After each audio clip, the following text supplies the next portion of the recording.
Right, good morning, welcome to prime news. నేను మీ రంజిత్. ఈనాటి జనగలం చర్చ కార్యక్రమానికి స్వాగతం. మన జనగలం చర్చ కార్యక్రమంలో పాల్గొనడానికి స్టూడియోలో ఉన్నారు డాక్టర్ జయరామ్ గారు, విశ్లేషకులు. Welcome sir. అదేవిధంగా వెంకటరెడ్డి గారు, వైసీపీ అధికార ప్రతినిధి. వెల్కమ్ అండి. అదేవిధంగా వెల్పూరి శ్రీనివాస్ గారు కూడా లైవ్లో అందుబాటులో అవుతున్నారు. అదేవిధంగా మనకు లైవ్లో అందుబాటులో ఉన్నారు కోటేశ్వరరావు గారు, విశ్లేషకులు. వెల్కమ్ అండి.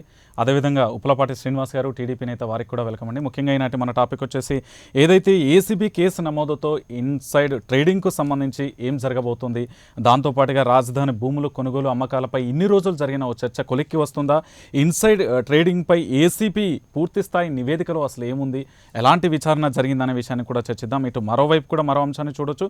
ఇటు ఏదైతే ఫైబర్ గ్రిడ్కు సంబంధించి కూడా చర్చ కొనసాగుతుంది, దీనికి సంబంధించి కూడా ప్రభుత్వం ఎలాంటి నిర్ణయాలు తీసుకోబోతుంది అనేది ఒకసారి చూద్దాం. దాంతోపాటుగా ఇటు ఏదైతే ఆంధ్రప్రదేశ్ రాజధానిగా ప్రకటించిన తర్వాత కూడా అంతకుముందే ఇక్కడ లీకులు ఇచ్చారు, అందుకే ఇన్సైడ్ ట్రేడింగ్ అనేది జరిగింది.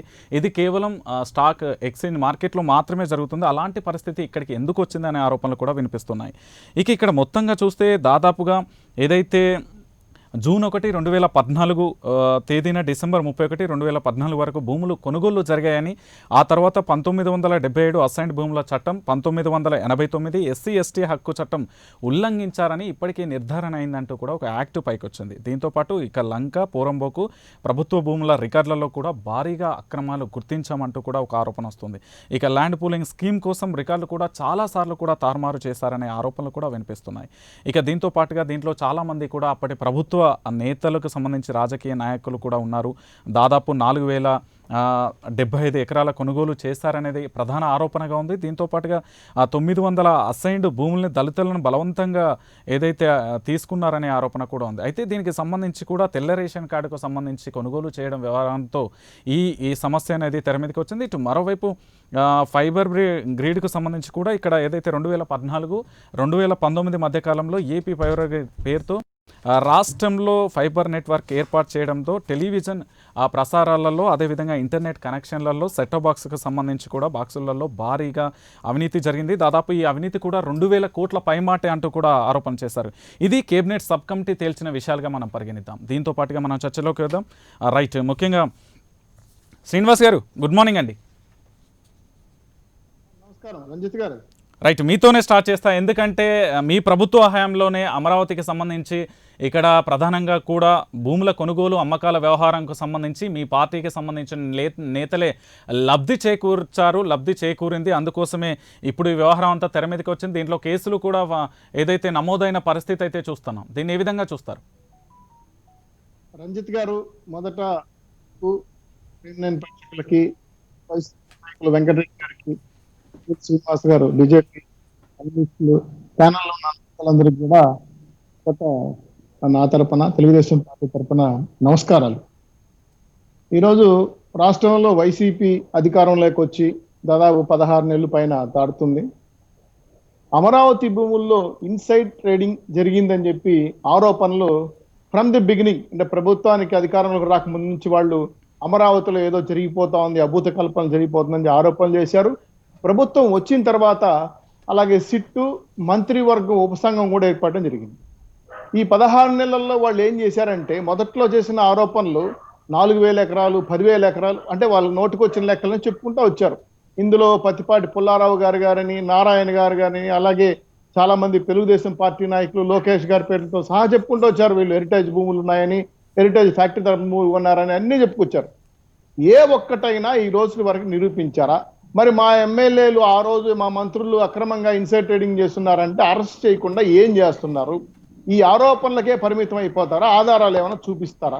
రెండు, ఇక్కడ పక్క రాష్ట్రంలో కేసీఆర్ గారితో చాలా చక్కగా ఒప్పందం చేసుకొని అమరావతిని చంపేస్తున్న వైసీపీ పార్టీ వీళ్ళు ఇన్సైడింగ్ ట్రేడింగ్ చేస్తున్నారు. ఎందుకంటే తెలంగాణలో భారీ ఎత్తున 1000 ఎకరాలు భూములు కొన్నారు. ఈ రోజు 3 రాజధానుల పేరుతో కర్నూలు, అమరావతి, విశాఖపట్నంలో. అంటే శ్రీనివాస్ గారు, ఇక్కడే అసలు పాయింట్ ఉంది. అమరావతిని రాజధానిగా ఎంపిక చేయడమే పెద్ద కుంభకోణం అంటూ కూడా అంబటి రాంబాబు ఆరోపించిన పరిస్థితి. ఈ ఆరోపణకు సంబంధించి మీరు సమర్థిస్తారా లేకపోతే వ్యతిరేకిస్తారా? ఈ ఆడ లేకుండా మధ్యలో ఓడని సామెత ఒకటి ఉంది సార్. అమరావతిని చంపేయడానికి ఎన్ని రకాల ప్రయోగాలు చేయాలో అన్ని ప్రయోగాలు చేస్తారు. అంబటి రాంబారావు గారు ఈ రోజు మాట్లాడేది అంటే స్ట్రైట్ గా ఒక సమాధానం చెప్పండి. రాజధాని ప్రకటన చేయక ముందుకే కొంతమంది పెద్దలు అక్కడ పెద్ద ఎత్తున భూములు కొనుగోలు చేశారు. దీంతో పాటుగా ఇంత పెద్ద కుంభకోణం దేశ చరిత్రలో ఎక్కడా జరగలేదని వైసీపీ బలంగా వాదిస్తుంది. దానికి ఎందుకు టీడీపీ రీకౌంటర్ ఇవ్వలేకపోతుంది? అంటే నిజంగా జరిగిందా? నేను ఒక మాట చెప్తాను సార్.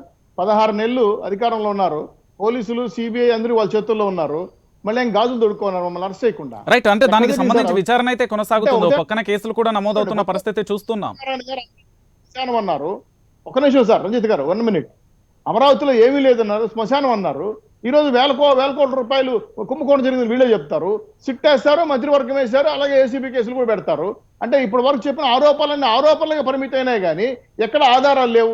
ఈవందో కరెంటు ఒప్పందాల కాడ నుంచి రాజధాని కుంభకోణం వరకు, పోలవరంలో కుంభకోణం వరకు ప్రతి ఒక్కటి ఇప్పుడు చాలా ఆరోపణలు చేశారు తెలుగుదేశం పైన. లోకేష్ గారు, చంద్రబాబు నాయుడు గారు వేల కోట్ల రూపాయలు తినేశారని కూడా ఆరోపణలు చేశారు. మరి ఎక్కడ ఏ విషయం బయటపడలేదే? ఎంత కొండందో వెలిగిన బట్టే సమాచారం కానీ పాలనా వ్యవస్థలో ఉన్నటువంటి అసమర్థమైన ఈ పరిపాలన పక్కదారి పడతా ఉంటే ఒక్క నిమిషం మీ దగ్గరికి మళ్ళీ వస్తా. రైట్, వెంకటరెడ్డి గారు, ఈ ఆరోపణలకు సంబంధించి నిజంగా విచారణ అయితే కొనసాగుతుంది. దీంట్లో కేసులు కూడా నమోదైన పరిస్థితి అయితే చూస్తున్నాం. ఏంటి నిజంగా మీరు చేసే ఆరోపణలలో నిజం లేదు, కేవలం ఆరోపణ రాజకీయ ఎత్తుగడ కోసమే అనే ఆరోపణ వస్తుంది మీపై? ముందుగా ప్యానల్లో ఉన్న అందరికీ, అలానే ప్రైమ్ 9 ప్రేక్షకులందరికీ కూడా గుడ్ మార్నింగ్. తెలుగుదేశం వాళ్ళు ఎలా బొకాయిస్తారంటే, ఓటుకు నోటు కేసులో రెడ్ హ్యాండెడ్గా దొరికిందో ఎలా బొకాయించారు, ఈరోజు ఆయన లైవ్లో కూర్చొని అలానే బొకాయిస్తూ ఉన్నారు. మా మీద చర్యలు తీసుకోండి, ఏం చేశారు మీరు 16 నెలల నుంచి, ఏమన్నా చేయగలిగారా, మా చంద్రబాబు నాయుడు ఎప్పుడు అరెస్ట్ చేస్తారు, ఏం మాట్లాడుతున్నారు నాకు అర్థం కావట్లా. మీరు వాళ్ళని ఎవరినన్నా అవినీతి కేసులో వచ్చి అరెస్ట్ చేస్తే బీసీ ప్లకార్డు పట్టుకొని ఇదిగో బీసీలను అరెస్ట్ చేశారు, ఇదిగో ఎస్సీల మీద కేసులు పెడుతున్నారు, అవినీతి చేసిన వాళ్ళకేం కులం అంట కడతారు, ఏడేమైనా అరెస్ట్ చేస్తుంటే నాకు కక్ష సాధింపని మీరే చెబుతారు, మళ్ళీ మీరే అరెస్ట్ చేయలేదు, ఏం చేశారు, ఏం పొడిశారు, ఇక రకరకాలుగా ఆయనే మాట్లాడుతున్నారు.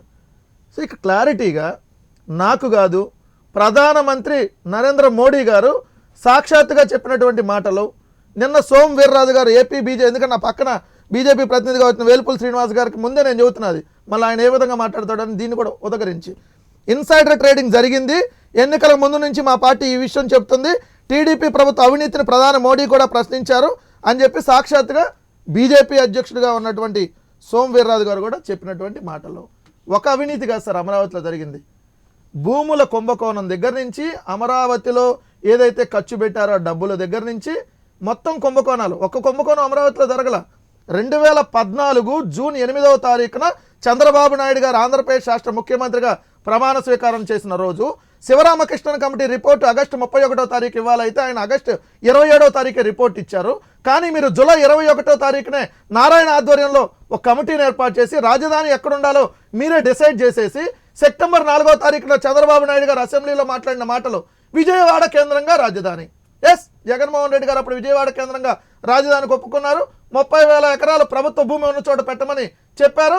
కానీ మీరు డిసెంబర్ 30వ తారీఖున, సెప్టెంబర్లోనే అసెంబ్లీలో విజయవాడ కేంద్రంగా రాజధాని అని చెప్పారు. 30వ తారీఖు డిసెంబర్ 30వ తారీఖునేమో జీవోని రిలీజ్ చేసి పబ్లిక్ డొమైన్లో 29 గ్రామాలను పెట్టారు. అంతకుముందే 4 రోజుల ముందే సిఆర్డీఏ చట్టాన్ని తీసుకొని వచ్చారు. ఆ రోజు కూడా మేము చెప్పాం అన్ని రైతులకు వ్యతిరేకంగా ఉంది, ఇక్కడ ఏదో పెద్ద కుంభకోణం జరుగుతుందని మేము ఆ రోజు చెప్పాం. 2015 నుంచి 2019 దాకా మా నాయకుడు పలు సందర్భాల్లో మీటింగుల్లో కావచ్చు మేము పుస్తకం కూడా వేసాం అమరావతిలో జరిగిన భూ కుంభకోణం గురించి, ఎవరెవరు ఆ రోజు ఆ భూములు కుంభకోణంలో ఉన్నారు. వచ్చాం, అధికారంలోకి వచ్చిన తర్వాత దాన్ని మంత్రివర్గ ఉపసంఘం వేసాం. 4,070 ఎకరాలు ఆల్రెడీ ఇన్సైడర్ ట్రేడింగ్ జరిగింది. ఎక్కడో పయ్యావుల కేసు ఉరవకొండ, అనంతపురంకు మారుమూలున్న ఉరవకొండలో పయ్యావుల కేసు వచ్చి తుళ్ళూరు పక్కన లోపల రాజధాని వచ్చిద్దని ఆయన ఏమన్నా కలగన్నాడా, లేదంటే ఏమన్నా స్వామీజీ వచ్చి ఆయనకి ఏమన్నా మనసులో చెప్తే వచ్చి భూములు కొన్నాడా? ఇదే పరిటాల సునీతకి ఎవరు చెప్తే అక్కడి నుంచి కలగని అక్కడి నుంచి పరిగెత్తుకుంటూ వచ్చి ఏడే భూములు కొంది, ఎందుకు నూజివీడి దగ్గర కొనలేదు, ఎందుకు గన్నవరం దగ్గర కొనలేదు, ఎందుకు మంగళగిరి దగ్గర కొనలేదు? ఇవన్నీ ఇన్సైడర్ ట్రేడింగ్ కాదా? ఇదే వేమూరు రవికుమార్ నారా లోకేష్ బినామీ ఎలా 60 ఎకరాలు కొన్నాడు, ఎలా పత్తిపాటి పుల్లారావు బినామీ అయినటువంటి ఎమ్మెన్న మధ్యనాథ్గా ఉన్న గుమ్మడి సురేష్ ఎలా 60 ఎకరాలు కొన్నాడు? ఈ కొనుగోలు వ్యవహారం కాదు సార్. మళ్ళీ అసైన్డ్ భూములకు సంబంధించి, ఎస్సీ ఎస్టీ చట్టాలకు సంబంధించి, వాళ్ళ భూములకు సంబంధించినటువంటి వాటి విషయాల్లో ఇలా ఒకటి కాదు. అమరావతి అనేది ఈ స్వతంత్ర భారతదేశంలో ఈ 74 సంవత్సరాల స్వతంత్రం వచ్చిన తర్వాత ఇటువంటి కుంభకోణం జరగలేదు. ఇది స్పష్టంగా తెలుస్తా. దాని మీద విచారణకి ఆదేశిస్తా ఉంటే సిగ్గు లేకుండా న్యాయస్థానాలకు వెళ్ళి మా మీద విచారణ చేయొద్దు, మాకు భయం వేస్తుంది, మమ్మల్ని అడ్డుకోండి అని చెప్పి వెళ్తా మీరా ఈ రోజు రాజకీయాలు చేస్తా ప్రజలకు డైరెక్ట్ గా రైట్ చర్చిద్దాం మాట్లాడడానికి సిగ్గుండాలి. శ్రీనివాస్ గారు, వెల్పూర్ శ్రీనివాస్ గారు, ఏంటి అసలు ఏదైతే ఏసీబీ కేసు నమోదుతో ఇన్సైడ్ ట్రేడింగ్ వ్యవహారం మళ్ళీ తెర మీదకి వచ్చింది, రాజధాని భూముల కొనుగోలు అమ్మకాలు నిజంగానే ఏదైతే ఇన్సైడ్ ట్రేడింగ్ జరిగిందా, ఇక్కడ రాజకీయ పార్టీలుగా అన్ని ఆరోపణలు చేసుకుంటున్నాయా లేకపోతే వాస్తవాలు ఉన్నాయా? భారతీయ జనతా పార్టీ మొదటి నుంచి కూడా రాజధానిలో అక్రమాలు జరిగినాయి, ఇన్సైడ్ ట్రేడింగ్ జరిగిందంటే చర్యలు తీసుకోమని చెప్పి కన్నా లక్ష్మీనారాయణ గారు 33 లేఖలు రాశారు ముఖ్యమంత్రి గారికి. తర్వాత సోమవీర్రాజు గారు కూడా వచ్చిన తర్వాత కూడా ఎక్కడ అవినీతి జరిగినా, గత ప్రభుత్వం చేసినా, మీరు చేసినా, ఎవరు చేసినా కూడా దాని మీద చర్యలు తీసుకోవాల్సిందని చెప్పారు. ఇప్పటికైనా కూడా ప్రభుత్వం మొద్దు నిద్ర వీడి కేసు బుక్ చేసింది. అది భారతీయ జనతా పార్టీ, పవన్ కళ్యాణ్ గారు వీళ్ళిద్దరూ కూడా డిమాండ్ చేశారు. మేము దాన్ని విజయంగా భావిస్తున్నాము. ఇలాంటి కేసులు ఈ ఒక్క కేసే కాదు. ఎన్నికల ముందు జగన్మోహన్ రెడ్డి గారు చెప్పారు 6 లక్షల కోట్లు చంద్రబాబు నాయుడు గారు అవినీతికి పాల్పడ్డారని చెప్పేసి. అన్ని కేసులు పెట్టాలి, ఎవరైతే దొంగలు ఉన్నారో వాళ్ళందరూ పట్టుకోవాలని కూడా మేము డిమాండ్ చేస్తున్నాం. అనేక సార్లు కూడా చేసామన్నమాట. అయితే అంటే నిజంగా ఈ భూముల విషయం, అవినీతి విషయం ఎంత దురదృష్టం అంటే తెలంగాణ రాష్ట్రం విడిపోవటానికి కారణం కూడా రియల్ ఎస్టేటే. ఆ రోజు ఉన్న ముఖ్యమంత్రులుగా ఉన్నటువంటి చంద్రబాబు నాయుడు గారు కానీ, రాజశేఖర రెడ్డి గారు కానీ హైదరాబాద్లో రియల్ ఎస్టేట్ చేయటం, ఓఆర్ఆర్ అని చెప్పండి, ఇంకోటి అని చెప్పండి, ఏదైనా కూడా ఇక్కడ భూములు కబ్జాలకు పాల్పడతాం, రియల్ ఎస్టేట్ చేయటం వల్ల తెలంగాణ, ఆంధ్ర విడిపోయింది. ఈరోజు కూడా రియల్ ఎస్టేట్ల కోసమే మళ్ళీ ఆంధ్రప్రదేశ్ 3 రాష్ట్రాలుగా విడిపోయేటువంటి ప్రమాదం ఉందని చెప్పి కూడా మన రాయలసీమ ఉద్యమ నాయకుడు కూడా మైసూరెడ్డి గారు చెప్పారన్నమాట.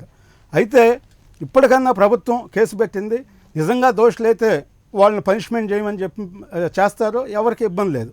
అంతేకాకుండా ఇటీవల నెల్లూరు జిల్లాలో కూడా ఈ భూములు కుంభకోణం వచ్చేసరికి కావల్లో జరిగింది. 5 లక్షల ఎకరం 60 లక్షలకి ఇవ్వాలని కలెక్టర్ని సర్టిఫై చేయమంటే కలెక్టర్ గారు పారిపోయారు, మిర్యాల శేషకర్ బాబు గారు. అదేవిధంగా ఆవు భూములు మా అధ్యక్షులుగా సోమవీర్రాజు గారు కూడా వెళ్ళి రాజమండ్రిలో చూసొచ్చారు.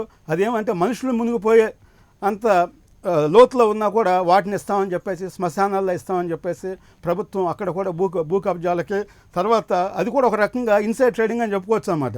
రైతు దగ్గర 5 లక్షలకు కొనటం, కలెక్టర్తో 60 లక్షలకు సర్టిఫై చేయటం, డబ్బులు తీసుకోవటం అన్నమాట. వీటన్నిటి మీద కూడా విచారణ చేయాలి. తర్వాత విశాఖపట్నంలో కూడా అంటే ముఖ్యమంత్రి గారు ఎప్పుడైతే 3 రాజధానులు అంటున్నారో దానికి ముందు రోజు వరకు మరి దగ్గరగా ఒక 60,000 రిజిస్ట్రేషన్ జరిగింది అంటున్నారు. దాంట్లో కూడా విజయసాయిరెడ్డి గారు అందులో టీం ఉందని పెద్ద ఎత్తున ఆరోపణలు వస్తున్నాయి. దాని మీద కూడా విచారణ ఇస్తే అసలు రాష్ట్రంలో దొంగలు ఎవరు దొంగతనాలు చేశారు, ఎవరు అవినీతి పరులు, ఇవన్నీ కూడా ఒకేసారి బయటకు వస్తాయి. రాష్ట్ర ప్రజలకు వాస్తవాలు తెలియాలి. వాళ్ళైనా వీళ్ళైనా ఎవరైనా కూడా ఇద్దరు ఒకటే. ఇంకో విషయం చెప్తున్నాను, ఎవరు అవినీతి పాల్పడినా కూడా ఎవరిని కూడా సహించొద్దు అని సిబిఐ ఎంక్వైరీ చేయమని మేము 6 నెలలు అవుతుంది ఇక్కడ మంత్రివర్గం రాసి. మీరు ఏం చర్యలు తీసుకున్నారు? మీరు కనీసం ఒక లెటర్ అని రాశారా? మోడీ గారు చేస్తాం, మేమే కదా లెటర్లు రాసింది. సిబిఐ రాసాము, ముఖ్యమంత్రి గారు రాశారు, సిబిఐ ఇప్పుడు లెటర్ రాసింది. మీరేం చేశారు? కేంద్రంలో మీరు భారతీయ జనతా పార్టీ కదా, మీరేం చేశారు? ఇక్కడ ఆడ నెల్లూరు సిబిఐ విచారణ చేసి అందరి మీద చర్యలు తీసుకుంటారు. మాకు ఎవరు మీరు ఎక్కువ కాదు, వాళ్ళు తక్కువ కాదు, ఇద్దరు మాకు ఒకటే. తెలుగుదేశం, కాంగ్రెస్ పార్టీ ఇద్దరు ఒకటే. ఎవరు అవినీతి చేసినా కూడా వాళ్ళని పట్టుకోవాలని మేము డిమాండ్ చేస్తున్నాం. రైట్ కోటేశ్వరరావు గారు, గుడ్ మార్నింగ్ అండి. ఇక్కడ ఏదైతే రాజకీయ పార్టీలు అధికారంలో ఉన్నప్పుడు ఒక తంతు, అధికారంలో లేనప్పుడు ఇంకొక తంతు. ఏదైతే గతంలో ఏదైతే అధికారంగా ఉండి సంక్షేమ పథకాలను ప్రజలకు అందిస్తాం, ప్రజల అభివృద్ధి చేస్తాం అనేక మాటలు అయితే చెప్పుకొచ్చాయి. కానీ సొంత లాభాలకు పోయి ఇప్పుడు మళ్ళీ కేసుల పాలు అవుతున్నారా? ఈ రాజధాని భూ వ్యవహారమే ఇందుకు నాంది అనుకోవచ్చా? దీన్ని ఏ విధంగా చూద్దాం? రాజధాని భూముల వ్యవహారం జరిగినటువంటి పరిణామం అధికారంలో ఉన్నంత కాలం బీజేపీ నేతలకు ఎవరికి అక్కడ జరిగినటువంటి ఇన్సైడర్ ట్రేడింగ్ గురించి కానీ లేకపోతే అక్రమాల గురించి కానీ వారికి ఏమీ తెలియదు. వాళ్ళు ఎప్పుడైతే అధికారం నుంచి బయటకు వచ్చారో అప్పుడు మాత్రమే వాళ్ళకి తెలిసింది. అంటే అధికారంలో ఉన్నప్పుడు తెలియనటువంటి విషయాలు అధికారం బయటకు వచ్చిన తర్వాత తెలిసిందనేది మనకి స్పష్టం. అదేవిధంగా వైసీపీకి సంబంధించి అక్కడ భూములు సేకరిస్తున్నటువంటి పద్ధతిలో అక్రమాలు జరిగాయి, లేకపోతే కొంతమంది రైతులను బెదిరించారు అనేటువంటి విషయాలు చెప్పింది తప్ప అధికారానికి ముందు అక్కడ జరిగినటువంటి రాజకీయ చర్చల్లో కానివ్వండి, లేకపోతే ఎన్నికల ప్రచారంలో కానివ్వండి, ఈ భూముల్లో ఇన్సైడర్ ట్రేడింగ్ జరిగింది, ఈ ఇన్సైడర్ ట్రేడింగ్ మీద మేము అధికారానికి వస్తే మేము విచారణ జరుపుతాము, లేకపోతే ఇక్కడ నుంచి రాజధానిని ఎత్తేస్తాం అనేటువంటి విషయాలు ఏవి కూడా వైసీపీ నాయకత్వం ఎన్నికలకు ముందు చెప్పలేదు. సరే, అధికారానికి వచ్చిన తర్వాత ఇన్సైడర్ ట్రేడింగ్ గురించి అధికారంలో ఉన్నది గనక అంతకు ముందు సేకరణలో అక్రమాలు జరిగాయి గనక ఏమిటని తెలుసుకున్నప్పుడు విచారణ జరపవచ్చు. విచారణ జరిపేటువంటి అధికారం ఆ ప్రభుత్వానికి ఉన్నది, చేయొచ్చు. ఆమె మేరకు రైట్ జయరామ్ గారు, ఏదైతే మనం చూస్తున్నాం ఇక్కడ జూన్ 1, 2014 డిసెంబర్ తేదీన 31 నుంచి 2014 వరకు భూముల కొనుగోలు అమ్మకాలు భారీ స్థాయిలో అవకతవకలు జరిగాయి. అసైన్డ్ భూములను, ప్రభుత్వ భూములను, దాంతోపాటు ఎస్సీ ఎస్టీ హక్కుల చట్టం కూడా ఉల్లంఘించారు. దాంతోపాటు లంక, పోరంబోకు భూముల వ్యవహారానికి సంబంధించి కూడా ఇంత పెద్ద ఎత్తున అవినీతి జరిగింది అంటూ పక్కన ఇప్పటి అధికార పక్షం ఏదైతే అధికార పార్టీ అప్పుడు కూడా విమర్శించింది. దాంతోపాటు బుక్లెట్ కూడా రిలీజ్ చేసిన పరిస్థితి. ఇప్పుడేమో అలాంటిది ఏమీ జరగలేదు, జరిగితే సిబిఐ ఎంక్వైరీ నడుస్తుంది, దోషులు ఎవరినైనా శిక్షిస్తారు, న్యాయస్థానం మేము సిద్ధం అంటూ కూడా టీడీపీ అంటుంది. రాజకీయ పార్టీల తమ మనుగడ కోసం చేస్తున్నాయా, లేకపోతే నిజంగానే ఇక్కడ సామాన్యుడు బలయ్యారా, ఏంటి అసలు? ఆరోపణలు ఒకవైపున ఉంటాయి, నిరూపణ ఇంకొక వైపు జరగాలి. నిజంగా ఆరోపణలు చేసినప్పుడు నిరూపించే దమ్ము కూడా ఉండాలి. లేదనుకుంటే ఆరోపణలుగా మిగిలిపోతున్నాయా, ఆరోపణలు చేసినంత మాత్రాన వీళ్ళని హీరోలను చేయడం కోసం మాత్రమే ఆరోపణలు చేస్తున్నారు అనేది రెండో అంచనా కూడా చేసుకోవాల్సి వస్తుంది. సామాన్యుడు, ఇక్కడ సామాన్యునికి ఇదే ఆరోపణలు వస్తే వాడిని చీల్చి చెండాడి ఉప్పు పాతరేసి పెట్టే ఈ రాజకీయ నాయకులు, మీరు దొంగలు అని ఇంకొక రాజకీయ నాయకుడు అన్న తర్వాత నువ్వైతే దొంగ అంటే అసలు దొంగ ఎవరో మీరు తెలుసుకోలేని పరిస్థితిలో మీరుండేసి నువ్వైతే ఇంత తిన్నావు, నేనైతే ఇంత తిన్నాను, ఎంత తిన్నారో విషయం మాత్రం ఎవరు చెప్పటం లేదు. ఇంత తిన్నామని చెప్తున్నా తప్పితే ఎంత తిన్నామని చెప్తా. నిరూపణ వచ్చినప్పుడు తెలుగుదేశం పార్టీని ఒకసారి స్ట్రైట్గా అడగదలుచుకున్నాను శ్రీనివాస్ గారిని. అసలు తెలుగుదేశం పార్టీ హయాం లోపల అసలు అవినీతే జరగలేదా? అవినీతి అంటే తెలియదా? అవినీతికి అసలు ఏమాత్రం కూడా స్కోప్ లేదా? అవినీతి అనేది అసలు సెంటు భూమి కూడా జరగలేదా అంటే 100% పత్తిపాటి పుల్లారావు మిగతా ఇతర టీంలతో సహా 100% జరిగింది. అది సామాన్యుడైన నాకు తెలుసు, అందరికీ తెలుసు. ఇది తెలియదని చెప్పడం అనేది ఇంకొక భ్రమల్లో బతకడము, భ్రమలను కల్పించడం. ఇంకోటి వైసీపీ గవర్నమెంట్లో కనుక మీరు అవినీతి పదే ఆ రోజు చంద్రబాబు నాయుడు ఏదైతే చెప్పిండో 1,00,000 కోట్ల దొంగ జగన్మోహన్ రెడ్డి అని చెప్పిన తర్వాత ఒక వేక్ ఇష్యూస్ తీసుకొచ్చినప్పుడు మీరు 6,00,000 దొంగ అని చంద్రబాబు మీద మీరు గ్లోబల్ ప్రచారం చేస్తున్నారు. అంటే మీరు ప్రచార పర్వం పెట్టుకొని ప్రజల దగ్గరికి పోయి ఓట్లను తీసుకొచ్చుకొని ఓట్లతోని మీరు రాజకీయాన్ని మనుగడ కోసం బతకడం కోసం తప్పుతుందా? మీ ప్రచారాన్ని ఇది నిజమో తప్పో మీరు తెలుసుకోవడానికి మీకు ఎందుకు సిద్ధంగా లేరు? జగన్మోహన్ రెడ్డిని స్ట్రైట్గా అడగాల్సిన విషయం ఏంటంటే, నిజంగా కనుక మీరు అదే 6,00,000 దొంగకి చంద్రబాబు నాయుడు అయితే చంద్రబాబు ఊరెట్టి పారిపోలేదు కదా, నువ్వు ఎందుకు అరెస్ట్ చేయడం లేదు? అరెస్ట్ చేయడానికి ఇంకా నీకేంది టైము? ఇంకెంత టైం కావాలి? ఓ టైం పీరియడ్ చెప్పు. పలానా టైం పీరియడ్ చెప్పేసి ఈ టైం వరకు మేము అరెస్ట్ చేస్తామన్నా దమ్ము నీకు లేకపోతే ఆరోపణ శక్తి నీకు లేదు. నువ్వు ఆరోపణ చేస్తున్నావు అంటే చంద్రబాబు చేసిన ఆరోపణలు లాంటివే నీ ఆరోపణలు. కానీ మీరిద్దరు తోడు దొంగలు మాత్రమే ప్రజలు అనుకునే స్థితికి వస్తున్నారు తప్పితే ప్రజలకు నిజంగా నీతి నియమాలతో ఉన్నట్టు అవుతాయి. నిజంగా ఈరోజు నీతి నియమాలతో వాళ్ళు బతకాలని మీరు కోరుకున్నప్పుడు మీకు నీతి నియమాలు ఎందుకు ఉండవు అనేది ప్రజలు ప్రశ్నించినప్పుడు దానికి ఆన్సర్ మీ దగ్గర ఉందా? లేదు. నెక్స్ట్ ఎస్సీ ఎస్టీ చట్టాల విషయానికి వచ్చినప్పుడే ఈరోజు దొంగలు ఒక్కడు కాదు, ఇద్దరు కాదు, ముగ్గురు కాదు, ఈ రాష్ట్రం లోపల అనేక మంది దొంగలు ఈరోజు ఎస్సీ ఎస్టీ అసైన్ భూములు కనుక దోషేస్తున్నారు. ఒక ఎదిగిన వాడిని దోషేస్తున్నారు, కడుపు నిండిన వాడిని కొట్టేస్తున్నారు. ఈరోజు అన్నంలో తినేవాడు తీసుకొచ్చి లాగేసుకుంటున్నాడు. ఈరోజు అందరూ అదే పని చేస్తున్నారు. లాస్ట్కు ఈవెన్ ఎస్సీలలో కూడా ఎదిగిన వాళ్ళు ఒక్కొక్కడు డాక్టర్ అని చెప్పుకునేవాడు కూడా, ఈరోజు ప్రభుత్వ ఉద్యోగాలు చేసేవాడు కూడా ఈరోజు అదే అసైన్ భూములు కొనేసి అక్కడ దర్జాగా భూస్వాములాగా పెత్తందారులుగా వెళ్తున్నారు. ఈయన వ్యక్తుల కోసం ఏ రోజైనా మీ చట్టాలు పనిచేసాయా? ఈ వ్యక్తుల కోసం మీ చట్టాలు మిస్తుంటారా? అంటే మీరు దొంగలే కాబట్టి ఆ దొంగలను మీరు ప్రతి క్షణము మీరు కాపు కావాల్సిన మీరు ఈరోజు ప్రజల పక్షాన ఏ ఒక్కరు లేరు, ఏ ఒక్కరు కూడా మాట్లాడలేదు. ఇంకొక విషయాన్ని బీజేపీ ఈరోజు నిద్రలేసిందా? ఈరోజు కోటేశ్వరరావు గారికి కంటిన్యూషన్గా చెప్తున్నది ఏంటంటే, నేను బీజేపీ నుంచి మీరు ఆ రోజు తెలుగుదేశం పార్టీలో ఉన్నప్పుడు మీకు తెలుగుదేశం పార్టీ నాయకులంతా గొప్ప వ్యక్తులకు కనిపించారు. ఈరోజు తెలుగుదేశం పార్టీ నుంచి బయటికి రాగానే పవన్ కళ్యాణ్తో చేర్చుకోగానే తెలుగుదేశం పార్టీ దొంగలకు కనిపించారు. మరి అదే దొంగలు అనుకున్న మీరప్పుడు ఆ విధంగా అక్కడ అమరావతి పెట్టాలని మీరు నీళ్లు నిప్పులు ఇచ్చింది మీరే కదా. మరి ఆ పాపానికి మీరు మీ బాధ్యులు కాదా? ఆ పాపంలో మీకు భాగస్వామ్యం లేదా? అంటే ఈరోజు చంద్రబాబుని ఐసోలేట్ చేయాలి, లేదు అనుకుంటే ఇంకొకరిని ఐసోలేట్ చేయాలి, లేకపోతే జగన్ను బ్లాక్మెయిల్ చేయాలి, ఇంకొకరిని బ్లాక్మెయిల్ చేయాలి. అంటే మీకు బ్లాక్మెయిల్ చేసే పద్ధతే తప్పితే ఈరోజు ప్రజాపాలన మీద మీరు ఏమైనా శ్రద్ధ చూపించారా? సోమరాజు వీర్రాజు గారు మాట్లాడుతున్న ప్రతి మాట బీజేపీ వ్యక్తిగా మాట్లాడుతున్నది అని చూడాల్సింది తప్పితే ప్రజల పక్షాన మాట్లాడే వ్యక్తులు కాదు. ఒకవేళ కనుక మీరు ప్రజల పక్షాన కనుక మాట్లాడినట్టయితే, ప్రజల కోసం కనుక మాట్లాడినట్టే, ప్రజా ఉద్యమాలను మీరు తీసుకొచ్చి ప్రజలకు చైతన్యవంతం చేసి ప్రజా కోర్టులో పెట్టేసి ప్రజల ముందు శిక్షించమని మీరు కోరే దమ్ము మీకు ఉంటప్పుడు అప్పుడు శిరస్సు నుంచి మీ కాళ్ళ మొక్కి నేను నమస్కరిస్తాను. వెంకటరెడ్డి గారు, ఒకటి ఇందా కోటేశ్వరరావు గారు చెప్పిన దాంట్లో మేము ఆల్రెడీ అంతకుముందు కూడా చెప్పాం, ఎన్నికల కంటే ముందే మేము చెప్పాం, మేము అధికారంలోకి వస్తే ఖచ్చితంగా చంద్రబాబు నాయుడు గారు అవినీతికి పాల్పడిన ప్రతి దాని మీద ఎంక్వైరీ చేస్తామని చెప్పాం. దాని ప్రకారం మేము ఒక్కో దాన్ని కమిటీలు వేస్తూ ఉన్నాం. దాని ప్రకారం మంత్రివర్గ ఉపసంఘం దాని ప్రకారం దేనైతే వచ్చిందో దాని మీద కొన్నిటి మీద విచారణ జరుగుతుంది. కొన్నిటికి సిబిఐకి ఏదైతే ఫైబర్ నెట్కి సంబంధించి కావచ్చు, చంద్రన్న తోఫాలకు సంబంధించి కావచ్చు, ఇప్పుడు అమరావతి భూములకు సంబంధించి కావచ్చు, ఎరపతినేని భూ అక్రమాలకు సంబంధించి కావచ్చు, ఇవన్నీ సిబిఐకి ఆల్రెడీ ఉన్నాయి. ఇక్కడ ప్రధానంగా మనం గమనించవలసింది, ఇక్కడ మా జయరామ్ అన్న కూడా గమనించవలసింది ఏంటంటే, తెల్లారే అంటే అధికారంలో రాగానే తెల్లారే తీసుకొని వచ్చి బొక్కలో వేసేసి చంద్రబాబు నాయుడు గారు మక్కిలరగ తీసే కార్యక్రమం, అటువంటి కక్ష సాధింపు చర్యలు అటువంటివి చేయదు మా ప్రభుత్వం. ఖచ్చితంగా వాస్తవాలు బయటకు వచ్చిన తర్వాత దీని వెనక చంద్రబాబు నాయుడు గారు ఉన్నారా, ఇంకొంతమంది రాజ్యాంగబద్ధ పదవుల్లో ఉన్న వాళ్ళు కూడా ఉన్నారని చెప్పి ఆల్రెడీ ప్రాథమిక విచారణలో వస్తూ ఉన్నాయి. కాబట్టి దీని వెనక ఎవరెవరు ఉన్నారు ఉన్నదాన్ని బట్టి అరెస్ట్ చేస్తూ వెళ్తారు. మీరే చెప్పారు, ఇప్పుడు ఈఎస్ఐ కుంభకోణం పక్కన తెలంగాణ రాష్ట్రంలో కూడా జరిగింది, ఆంధ్రప్రదేశ్ రాష్ట్రంలో కూడా జరిగింది. ఈఎస్ఐ కుంభకోణం మీద లోతైన విచారణ జరిగిన తర్వాత మళ్ళీ ఏసీబీ విచారణ కూడా జరిగిన తర్వాత అచ్చెన్నాయుడు గారి పాత్ర ఉందని చెప్పి పూర్తిగా నిర్ధారణ అయిన తర్వాత మాత్రం అతను అరెస్ట్ చేయడం జరిగింది. అంటే దీంట్లో ఎక్కడ ఉంటుంది అంటే, అట్లా కాకుండా మీరు ఆయన అరెస్ట్ చేసేయాలి, అమ్మని తీసుకొని వచ్చేయాలి, చంద్రబాబు నాయుడు గారు చేసేయాలంటే అవన్నీ చంద్రబాబు నాయుడు గారు గవర్నమెంట్లో ఎలా పడితే అలా కక్ష సాధింపు చేస్తారేమో, కానీ ఇక్కడ అలా ఉండదు. అది చంద్రబాబు నాయుడు గారు లేరనుకోండి, దాని వెనకాల చంద్రబాబు నాయుడు గారు వేరే వాళ్ళ చేత కొనుగోలు చేపించి అసలు ఈయన సంబంధమే లేదని అనుకోండి, వాళ్ళు చంద్రబాబు నాయుడు గారు లేకపోతే ఏం ప్రాబ్లం ఉండదు కదా. కాకపోతే మీరు ధైర్యంగా ఇప్పుడు కూడా ప్యానల్లో ఉన్నవాళ్ళు కానీ, ఇప్పుడు విశ్లేషకులుగా ఉన్నవాళ్ళు కానీ, ఎందుకు చంద్రబాబు నాయుడు గారు దీని మీద విచారణకు స్వాగతిస్తున్నామని కానీ, దమ్ముంటే సిబిఐ ఎంక్వైరీ చేసి తొందరగా నిజాలు నిగ్గు తేల్చమని కానీ ఎందుకు మాట్లాడలేదని ఒక్కరు మాట్లాడలా.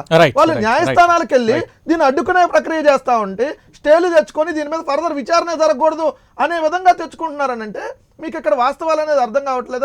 ఎవరు ఉన్నారు, ఎవరు నడిపిస్తా ఉన్నారు.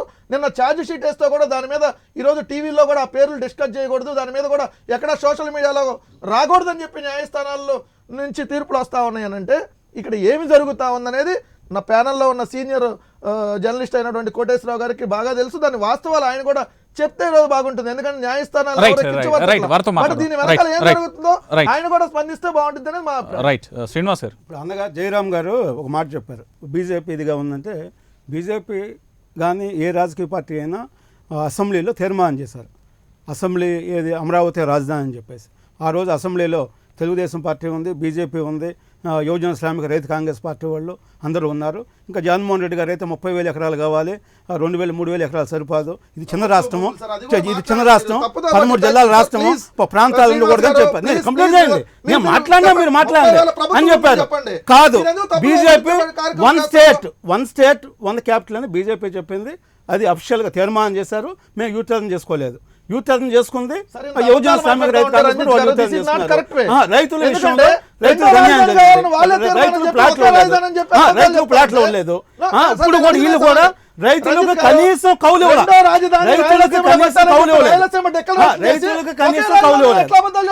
రామ్ మాధవ్ గారు ఏం చెప్పారంటే 3 క్యాపిటల్స్ అంటే 3 రెట్లు అవినీతి చేయడానికి అని చెప్పారు. నేనేమంటే దొంగలను ఎవరు కూడా బీజేపీ కాపాడదు, దొంగలు ఎవరైనా ఒకటే, మాకు ఎవరు సమర్థించలేదు, దొంగల మీద చర్యలు తీసుకోవాలి, అరెస్ట్ చేయాలన్నాము.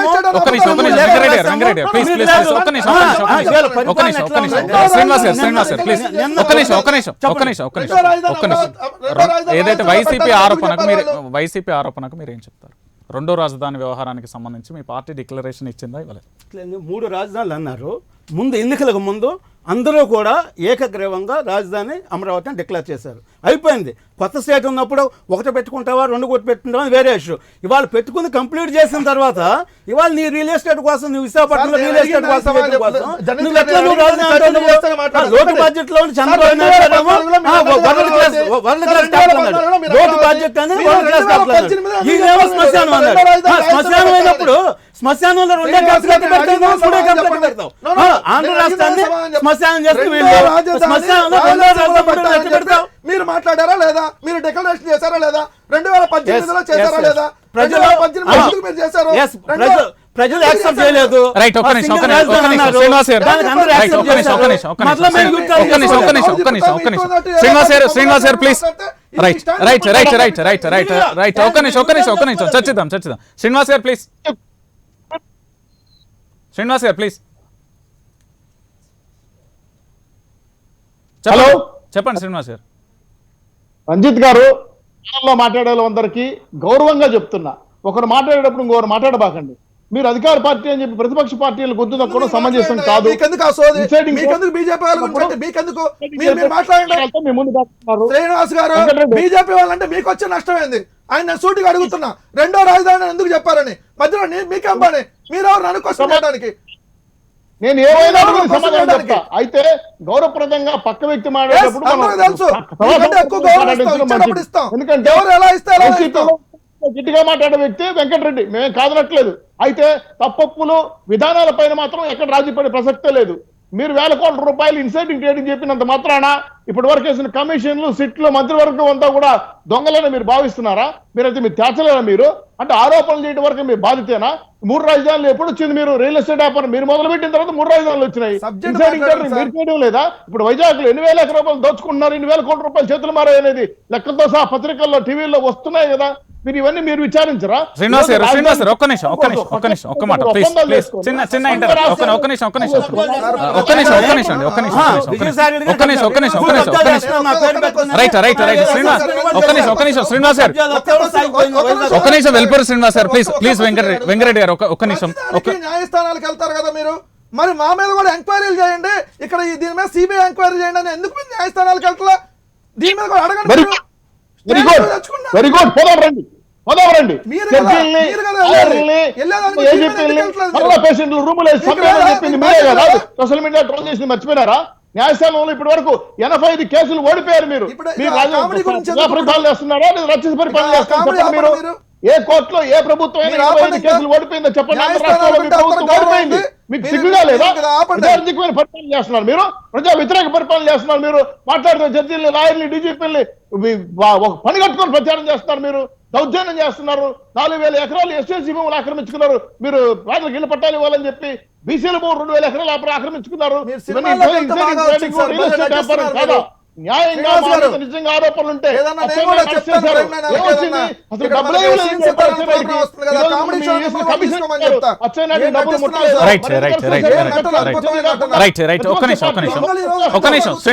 శ్రీనివాస చౌదరి గారు ఒక్క నిమిషం.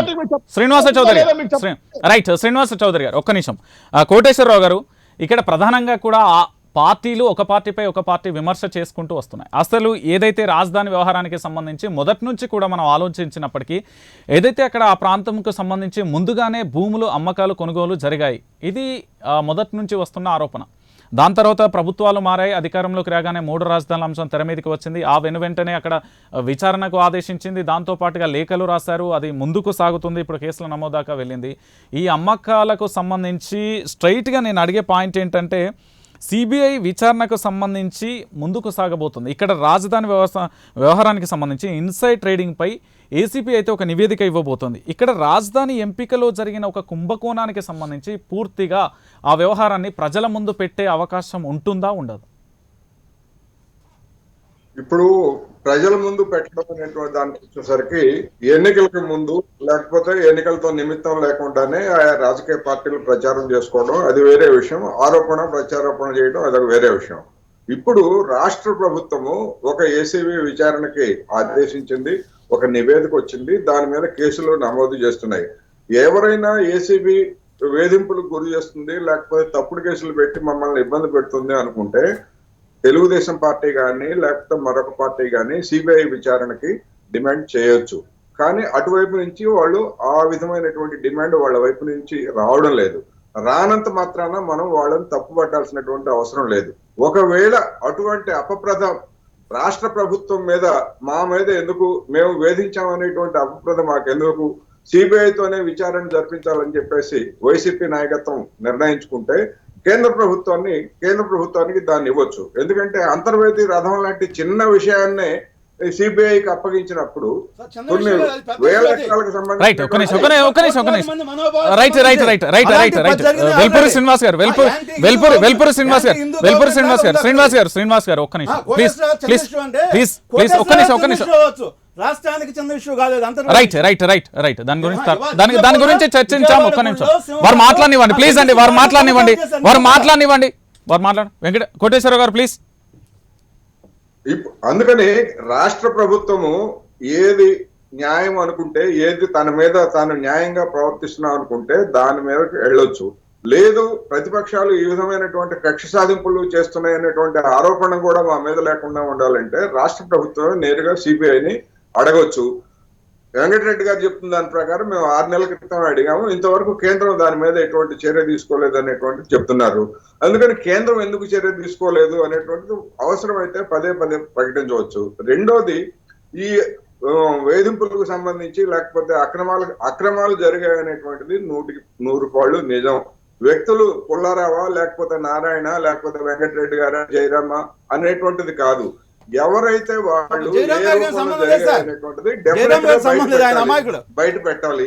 ఆ బయట పెట్టినటువంటి దాన్ని ఆ కేసులు కూడా న్యాయస్థానాల్లో న్యాయ విచారణకి లేకపోతే వాటికి నిలబడే విధంగా. రైట్ రైట్ రైట్ ఒక్క నిమిషం కోటేశ్వరరావు గారు, ఒక్క నిమిషం మీ దగ్గరికి మళ్ళీ వస్తారు. రైట్, ఒక కాలర్ అందుబాటులో ఉన్నారు కర్నూలు జిల్లా నుంచి చంద్రశేఖర్ గారు. చంద్రశేఖర్ గారు నమస్తే అండి. ఇప్పుడు మనకి 2 రాజధానులు కావాలని బీజేపీ వాళ్ళు ఎలక్షన్ లో చెప్పారు కదండి. మాకు కర్నూలులో ఒక రాజధాని ఏర్పాటు చేస్తాం, మా గవర్నమెంట్ వస్తేనే దీంట్లో కూడా పెట్టారు వాళ్ళు. ఇప్పుడేమో ఈ వేల్పూర్ సీన్ ఒకటే మాట్లాడేది. మనం రాజధాని గురించి మాట్లాడమంటే ఏవో మాట్లాడతాడు ఏంటండి ఆయన. అసలు ఎప్పుడు చూసినా విరుద్ధంగా మాట్లాడుతుంటాడు చర్చల్లో. అంత గొడవ పెట్టుకుంటాడు. గొడవ పెట్టుకోవచ్చు, మాకు కూడా అర్థం అవుద్ది. ఎవరు మాట్లాడినా ఎదురు మాట్లాడుతున్నారు మీరు. రైట్, ఒక్క నిమిషం కాలర్ అభిప్రాయాన్ని గౌరవిద్దాం ప్లీజ్. చంద్రశేఖర్ గారు మీ అభిప్రాయాన్ని ఒక్క మాటలో చెప్పండి ప్లీజ్. సార్, ఇప్పుడు బీజేపీ వాళ్ళే చెప్పారు సార్ ఆ రోజున కర్నూలులో రాజధాని కావాలని, మాకు హైకోర్టు పెట్టాలని చెప్పారు. ఇప్పుడేమో మళ్ళీ మాట మారుస్తున్నారు.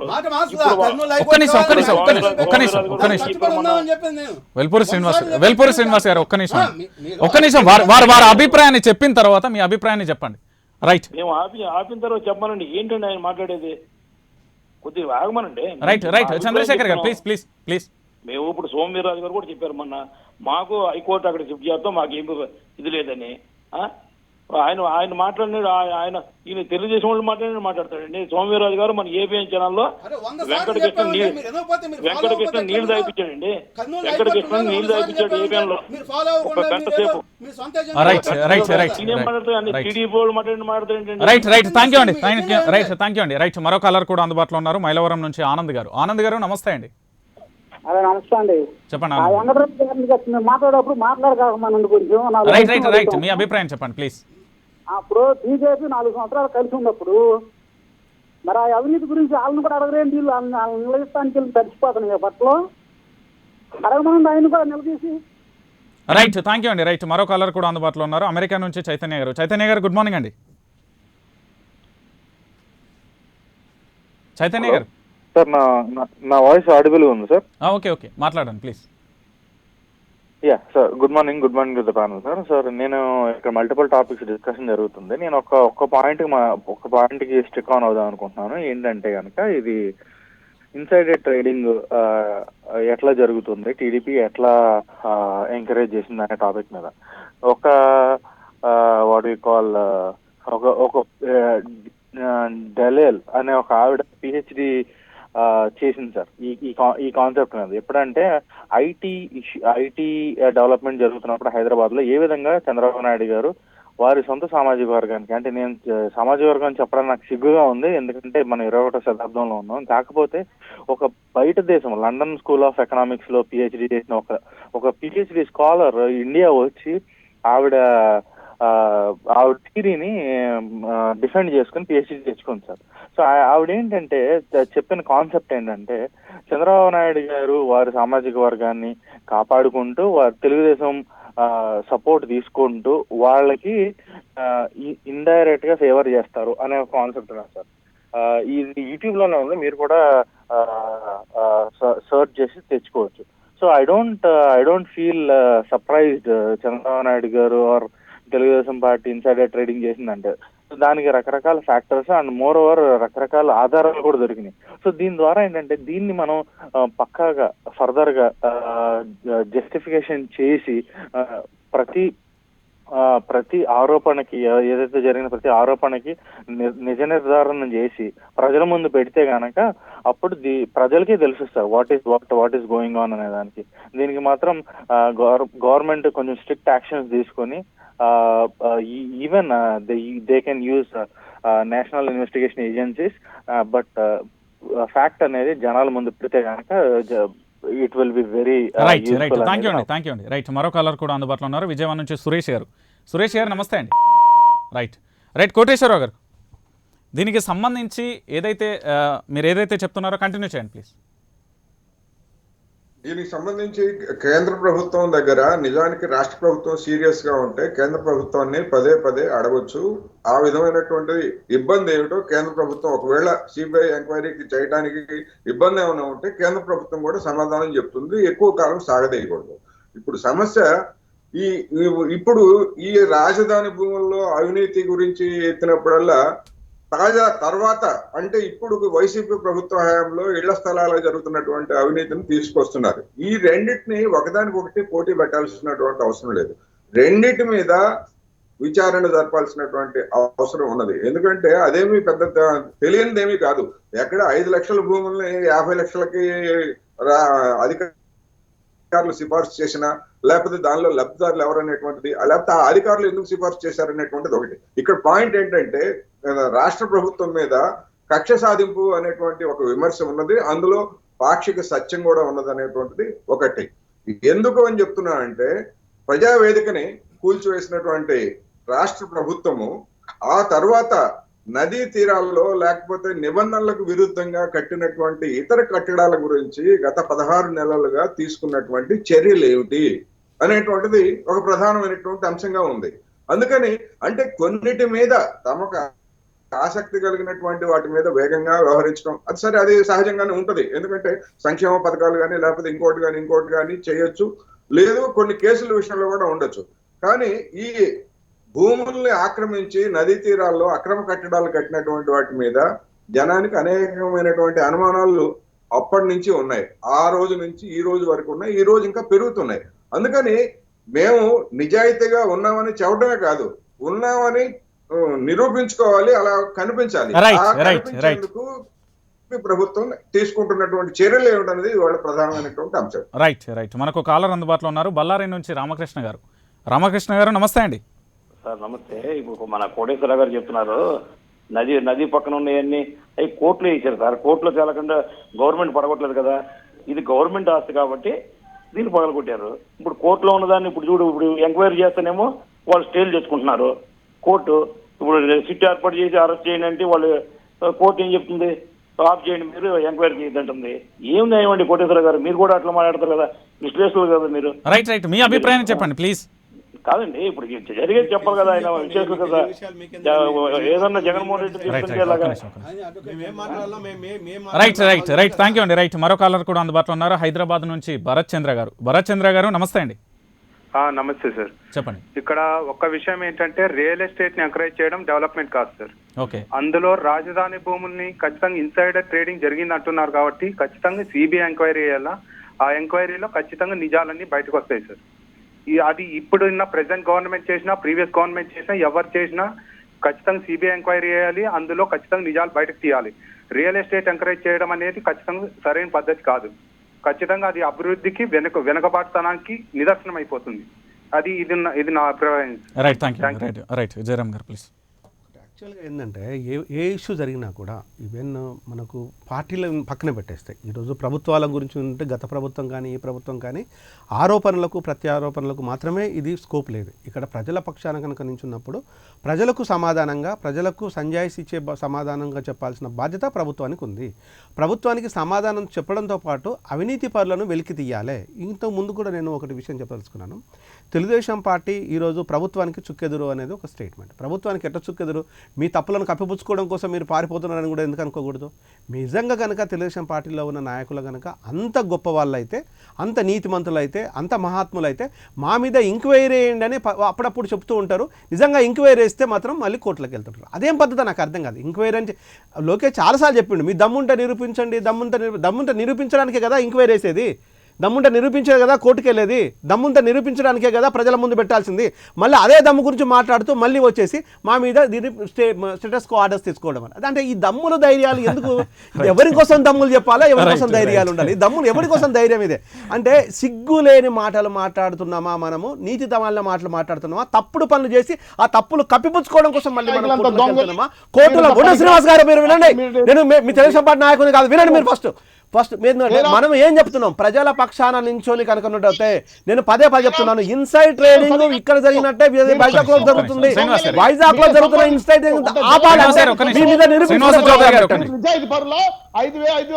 రూపాయలు తీసుకుని ఓట్లేసే ప్రజలందరూ కూడా దొంగల కింద జమేస్తారా? మీరు 500 తీసుకొని ఓట్లేస్తారని మీరు అవమానించద్దు. 500 ఓట్లు ఇచ్చి అవమానపరుస్తున్నారు మీరు. 500 ఓట్లు ఇచ్చి ఎవరు మీరు చేతకాని పనులు మీరు చేసుకుంటున్నారు. మీరు అవమానించే పనులు మీరు చేస్తారు. ప్రజల పక్షాన ప్రజల ఒక్క నిమిషం మనకు కాలర్ అందుబాటులో ఉన్నారు. రాయచోటి నుంచి షాజహాన్ గారు నమస్తే అండి. నమస్తే అండి రంజిత్ గారు, చెప్పండి. టీడీపీ వాళ్ళకు ఉళ్ళుకెందుకండి? షిఫ్ట్ చేసేంత మాత్రాన సిబిఐ వేసినా కన్నా, ఇప్పుడు వైజాగ్ డాక్టర్ విషయంలోనే సిబిఐ వేశారు. అది చిన్న విషయం, అది సంబంధం లేని విషయం మీద సిబిఐ వేశారు. ఇప్పుడు పెద్ద విషయం 100 కోట్ల కుంభకోణం జరిగింది. దీని మీద సిబిఐ వల్ల నష్టం వచ్చింది ఏమన్నా? హైకోర్టుకు పోయి స్టే తెచ్చుకోవడం వల్ల ఏం ఉపయోగం ఉందండి? ఇప్పుడు తెలుగుదేశం వాళ్ళు అందరినీ కోటరీగా చేర్చుకొని కొన్ని 100 కోట్లు దోచుకున్నారండి. శ్రీనివాస చౌదరి గారు ఇప్పుడు ఎంత అంటారు, ఓట్లకు 500 ఇచ్చిన డబ్బు అల్లాడి చేసిన వాడు చంద్రబాబు నాయుడు. ఆయన అధికారంలో ఉండాలని డబ్బు ఓట్లకు ఇచ్చి ఓట్లు కొన్ని చంద్రబాబు నాయుడు గారండి. మనుషుల్ని నాశనం చేసి. థ్యాంక్ యూ అండి. రైట్, మరో కాలర్ కూడా అందుబాటులో ఉన్నారు. మంగళగిరి నుంచి లక్ష్మణ్ రావు గారు నమస్తే అండి. నమస్తే సార్. అక్కడ ప్యానల్లో ఉన్న వాళ్ళందరూ కూడా ప్రధానంగా ఏమి లేదు సార్. ఇప్పుడు జ్యుడిషియరీ గురించి బీజేపీ గురించి చెప్పాలంటే ఇప్పుడు ఈ గేమ్ మొత్తం బీజేపీ ఆడుతుందండి. ఏటీఎం అన్నారు, ఇదన్నారు, ఇన్సైట్ అన్నారు, మొత్తం చెప్పారు. ఆఖరికేమో 6 మాసాల క్రితం అయితే ఏం సమాధానం లేదు. ఒకటి జ్యుడిషియరీ అనేప్పటికి ఒకసారి మాలాంటి నాకు 68 ఏళ్ళండి, అందరిని కూడా కూర్చోబెట్టి ఆ సెక్షన్లు ఏందో నేర్పితే మేము కూడా దోపిడీలు ఎడ చేయాలో, అచ్చులు చేసి ఎడ తప్పించుకోవాలి నేర్చుకుంటాం. జ్యుడిషియరీ కూడా నేర్పితే మాకు అరే ఇంత ఇది జరిగితే కూడా ఇంకా ఏం జరగలేదని స్టేలు ఇస్తున్నారు ఒకటి. రెండో సార్, ప్రధానంగా ఏంటంటే దోపిడీ జరిగిన మాట వాస్తవం, మనం కాదనలేము. అక్కడ ఉన్న సామాజిక వర్గం మొత్తం కూడా ఒకే మాట మీద ఉన్నారు. ఆఖరికి ఇది ఎట్లా పోయిందంటే కులాన్ని దేశించే కాడికి తీసుకొచ్చేసాడు చంద్రబాబు గారు. వాస్తవంగా మాట్లాడాలంటే చాలా ఉంది సార్ ఇందులో. బీజేపీ గేమ్ అండి, ఇది ఏం లేదు. రైట్, థ్యాంక్ యూ అండి. రైట్, మరో కాలర్ కూడా అందుబాటులో ఉన్నారు. గవర్నమెంట్ లేదండి ఆంధ్రప్రదేశ్ లో ఉంది. యువజన శ్రామిక రైతు కాంగ్రెస్ గవర్నమెంట్ ఉంది, బీజేపీ గవర్నమెంట్ లేదు అక్కడ. రైట్, ప్రకాష్ గారు నమస్తే అండి. రైట్, ప్రకాష్ గారు నమస్తే అండి. ప్రకాష్ గారు చెప్పండి ప్లీజ్. అలాగే ప్యానల్లో ఉన్న పెద్దలందరికీ సార్ చెప్పండి. ప్రకాష్ గారు ప్యానల్లో ఉన్న పెద్దలందరికీ నమస్తే సార్. మాట్లాడండి, మీ అభిప్రాయాన్ని చెప్పండి. నా అభిప్రాయం అంటే మరి ఈ రోజు మా టాపిక్ ఏంటంటే మన రాజధాని భూములపై ఎంక్వైరీ, సిబిఐ ఎంక్వైరీకి మరి వీళ్ళు వద్దంటున్నారు, ఇది స్టే చేస్తున్నారు సార్, స్టేలు తెచ్చుకుంటున్నారు. అది దాని మీద ఒక ఆరోపణ వచ్చిందంటే అది స్టే లేకుండా అది సిబిఐ ఎంక్వైరీ కోరాలి కదా సార్, మన మీద ఎలాంటి ఆరోపణలు వచ్చినా. అలాగే అక్కడ శ్రీనివాస్ గారు దయచేసి వాళ్ళకి ఆయన విజ్ఞప్తి, మా కాలర్స్ తాలూకు అభిప్రాయాలు విన్న తర్వాత వాటికి పరిష్కార మార్గాలు లేదా సమాధానం ఇవ్వాలి, కానీ వాటి మధ్యలో అడ్డుకోవాలి. రైట్, థ్యాంక్ యూ అండి. రైట్, మరో కాలర్ కూడా అందుబాటులో ఉన్నారు. తుళ్ళూరు నుంచి రామకృష్ణ గారు నమస్తే అండి. నమస్కారం అండి. ఇప్పుడు మా దగ్గర గవర్నమెంట్ వాళ్ళు భూములు తీసుకున్నారండి. ఇప్పుడు ఆ భూములకి డెవలప్ చేసేవాళ్ళు కదండి వీళ్ళు. తెలుగుదేశం వాళ్ళు రోడ్లు వేసి ఇస్తామని చెప్పారు, కరెంట్ ఇస్తామని చెప్పారు, ఫ్లాట్ నెంబర్లు ఇంతవరకు ఫ్లాట్ నెంబర్లు ఇవ్వలేదు సార్ మాకు. మా పేరు మీద ఫ్లాట్ రిజిస్ట్రేషన్ చేయలేదు. ఎంత మోసం చేశారంటే ఇప్పుడు వచ్చి ఊరినే వాళ్ళు అక్కడ రైతులను వెళ్ళి ఢిల్లీ దాకా వెళ్ళి వచ్చారు సార్. ఇక్కడ మరి ఈయన దగ్గరికి ఎందుకు వెళ్తారు సార్? జగన్మోహన్ రెడ్డి దగ్గరికి ఈ లీడర్స్ అందరూ మాలాంటి వాళ్ళు ఎవరిని వెళ్తేనేమో వెనక లాగేస్తున్నారు. ఇప్పుడు వీళ్ళందరూ రైతులందరూ వెళ్ళి మాకు ఇది కావాలండి, మాకు ఈ ఫ్లాట్లు కావాలి, మాకు కరెంట్ కావాలి, డ్రైనేజ్ కావాలి, ఇవన్నీ అడగట్లేదండి. ఓ జగన్మోహన్ రెడ్డి తీవ్రవాది, దొంగ, ఇదంతా బీజేపీ వాళ్ళు నాటకుండా అంతే. ఇదంతా బీజేపీ ఆయన ఉన్నాడు, తెలుగుదేశం నుంచి వచ్చాడు, మొత్తం తెలుగుదేశం మాటలే మాట్లాడు ఆయన. రైట్ రైట్, థ్యాంక్ యూ అండి. కృష్ణ గారు, రైట్, మీరు మేమే అక్కడ దాని మీద విచారణ చేయమన్నాము. 33 లేఖలు రాసాము కన్నా లక్ష్మణ్ గారు ముఖ్యమంత్రి గారికి. 16 నెలల తర్వాత కానీ ఇప్పుడు వీళ్ళని అరెస్ట్ చేయలేదు. అది మీరు తెలుసుకోండి. బీజేపీ డిమాండ్ చేసింది, పవన్ కళ్యాణ్ డిమాండ్ చేశారు. ఇవాళ ఈ కేసులు పెడతానికి కూడా కారణం. రైట్ రైట్, వెంకటరెడ్డి గారు ప్లీజ్. ఎట్లుందంటే సార్, అసలు తెలుగుదేశం వాళ్ళు బీజేపీ, ఇప్పుడు బీజేపీ వర్షన్ ఎట్టుంది, అసలు మొత్తం మేమే కారణం అంటున్నారు. 4 ఏళ్ళు కలిసి కాపురం చేసినప్పుడే కదా ఎంత అవినీతి జరిగింది. అప్పుడు మీరు చూస్తా ఊరుకొని ఈరోజు మేమే లెటర్లు రాసాము, మేమే లేఖలు రాసాము ఎంక్వైరీ చేయమని అంటే ఏం ప్రజలు ఏమైనా పిచ్చోళ్ళా సార్ మీరు అని చెప్పిన వినడానికి. రెండో అంశం వచ్చేటప్పుడు ఇప్పుడే బ్రేకింగ్ న్యూస్ వచ్చింది. ఏపీ ప్రభుత్వానికి మరోసారి హైకోర్టులో చొక్కెదురంట. ఏంటంటే కారణం, రాజధాని భూ అవకతవలపై సిట్ ఏర్పాటు చేస్తూ ప్రభుత్వం తీసుకున్న నిర్ణయంపై తెలుగుదేశం పార్టీ నేతలు వర్ల రామయ్య, ఆలపాటి రాజా పిటిషన్లు దాఖలు చేయగా దాని మీద సిట్ దర్యాప్తు వద్దని చెప్పి స్టే ఇచ్చారంట. అంటే ఇప్పుడు ఇందాక ఇప్పుడు లైవ్లో కూర్చున్న వాళ్ళు తెలుగుదేశం పార్టీ నాయకులు మాట్లాడుతున్నారు, అది దమ్ముంటే అరెస్ట్ చేయండి, ఎంతసేపు 16 నెలలు అయింది, ఏంది ఎప్పుడు చేస్తారు దీన్ని, ఎన్ని రోజులైంది మీరు అధికారంలోకి వచ్చి ఎప్పుడు తెలుస్తారంటున్నారే. మరి తెలుగుదేశం పార్టీ నాయకులు మీరు ఒకళ్ళు కాదా సార్? మరి కోర్టుల్లోకి వెళ్ళి విచారణలు ఆపాలని చెప్పి ఇక్కడేమో లైవ్లో కూర్చొని ధీరాలు పలుకుతూ పెద్ద మగాళ్ళులాగా ఇక్కడ మాట్లాడితే ఇక్కడ కోర్టులకు వెళ్ళేమో న్యాయస్థానాలకు వెళ్ళి అయ్యా మా మీద విచారణ జరుగుతుంది అడ్డుకోండి, అమ్మ మాకు భయం వేస్తుంది, ఈ దొంగ అలా మాట్లాడతారండి మీరు. ఇది ఎందుకు వెళ్ళారు మరి? మీరు డైరెక్ట్ గా నేరుగా దమ్ముండాలి కదా. న్యాయస్థానాలకు వెళ్ళి అడ్డుకునే ప్రక్రియ ఎందుకు చేశారు? విచారణ మేము స్వాగతిస్తున్నాం, సిబిఐ వేసుకోండి, దమ్ముంటే మా మీద విచారణ చేయండి అని అనాల్సింది పోయి లైవ్లో ఒక మాట, పగలొక మాట, రాత్రి ఒక మాట, ఇక్కడ ఒక మాట, అక్కడ ఒక మాట, ఇయ్యా మీరు చేసే రాజకీయాలు. శ్రీనివాస చౌదరి గారు ప్లీజ్. రంజిత్ గారు చెప్పండి. గతంలో అమెరికా నుంచి ఒక ఆయన మాట్లాడి, ఒక కాలర్ మాట్లాడాడు, పిహెచ్డి ఒక సామాజిక వర్గం ఏం చేశారు, అదంతా చంద్రబాబు నాయుడు సపోర్ట్ చేశారని ఆయనకి పరిజ్ఞానం లాగా మాట్లాడాడు. ఆమె పిహెచ్డి చేసింది వేరే అంశం పైన, అది తప్పుదారులు పట్టించని చెప్పాడు ఆయన. 470 పోస్టులు ఒకే రెడ్డి సామాజిక వర్గానికి రాష్ట్రంలో ఇచ్చారు. ఏది సామాజిక వర్గానికి ఇచ్చినట్టు లెక్క? 2 రాష్ట్రంలో ముఖ్యమంత్రి క్రిస్టియన్, డీజీపీ క్రిస్టియన్, హోంమంత్రి క్రిస్టియన్, 60% మంత్రులు మొత్తం క్రిస్టియన్. ఒకే సామాజిక అధికారులకు సంబంధించి కులాలు, కుల వర్గీకరణ, ఒక సామాజిక వర్గం అనే అంశాన్ని పక్కన పెట్టండి. పాయింట్కే వస్తున్నా. ఈ రోజు మేము ఇన్సైడింగ్ ట్రేడింగ్ లో అన్యాయంగా అక్రమంగా డబ్బులు సంపాదించామని చెప్పి మీరు వాదిస్తుంటే కోర్టులో 85 కేసులు ఎందుకు ఓడిపోయారు మీరు? మీ రాష్ట్ర ప్రభుత్వం ప్రజారంజకమైన పరిపాలన చేస్తా ఉంటే న్యాయస్థానంలో మీరు 85 కేసులు ఓడిపోయినారంటే మీరు చేసే పాలన ఎలాంటి పరిపాలన? కాబట్టి ఈ రోజు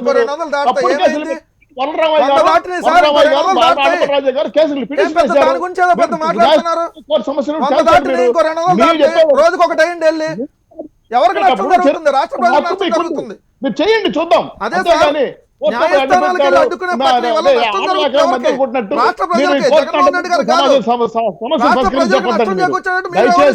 ఆరోపణలు ఉంటే ఖచ్చితంగా మేము ఎదుర్కొంటాం. దమ్ముండి మీ సవాలు చెప్తున్నాం. ఆరోపణలు ఉంటే మేము ఎదుర్కొంటాము. చేయడానికి రండి చూద్దాం. శ్రీనివాస్ చౌదరి గారు, మీరు ఎదుర్కొంటారు న్యాయస్థానాలు అడ్డుకోవడానికి స్టేలు ఎందుకు తెచ్చుకుంటున్నారు? మీరు నిజంగా ఎదుర్కొనే దమ్ముంటే అంతకుముందు 18 అవినీతి కేసులు ఉన్నాయి చంద్రబాబు నాయుడు గారి మీద, వాటన్నిటి మీద స్టేలు తెచ్చుకున్నారు ఎలా విచారణ జరగకుండా. ఇప్పుడు కూడా అంతే, ఏదైనా కేసు పెట్టు న్యాయస్థానాలకు వెళ్ళటం, స్టేలు తెచ్చుకోవడం, ఏదైనా కేసు పెట్టడం న్యాయస్థానాలకు వెళ్ళటం, స్టేలు తెచ్చుకోవడం, మళ్ళీ దమ్ముంటే విచారణ చెప్పి మీ లోకేష్ బాబు మీరు ట్విట్టర్లు చేయడం,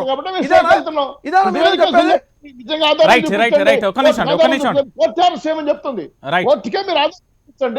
విచారణ జరగాలి కదా సార్. విచారణ జరిగితే ఎవరెంత దోచుకున్నారు, ఎవరు వెనకాల ఎవరున్నారు తెలిసింది. అసలు విచారణ జరగకూడదు అని అంటే అట్లా ఇది ఎక్కడ విడ్డారో? ఈ భారతదేశంలో ఎక్కడైనా ఉందా మీరు చేసేది? ఈ భారతదేశంలో ఇటువంటి వ్యవహారాలు ఎప్పుడైనా నడిచినాయా? అరే ఎవరన్నా కేసులు చేస్తే విచారణ జరగకూడదు. కొంతమంది కాలర్స్ అందుబాటులో ఉన్నారు. మనం కాలర్స్ అభిప్రాయాన్ని కూడా తీసుకుందాం. ఈస్ట్ గోదావరి నుంచి సుదీప్ గారు నమస్తే అండి. Hello sir. సుదీప్ గారు చెప్పండి. ఇప్పుడు ఏంటంటే సార్ న్యాయ వ్యవస్థల మీద న్యాయస్థానాలుగా ప్రజల్లో నమ్మకం పోతుంది సార్. ఓకే. ఎందుకనంటే ఇప్పుడు ఎవరైనా అవినీతి ఆరోపణలు వస్తే విచారణ చేయండి, లేకపోతే సిబిఐకి రిఫర్ చేస్తున్నామని చెప్తారు. ఇది ఎక్కడండి? అవినీతి పరులను సపోర్ట్ చేస్తున్నారు హైకోర్టు వాళ్ళు.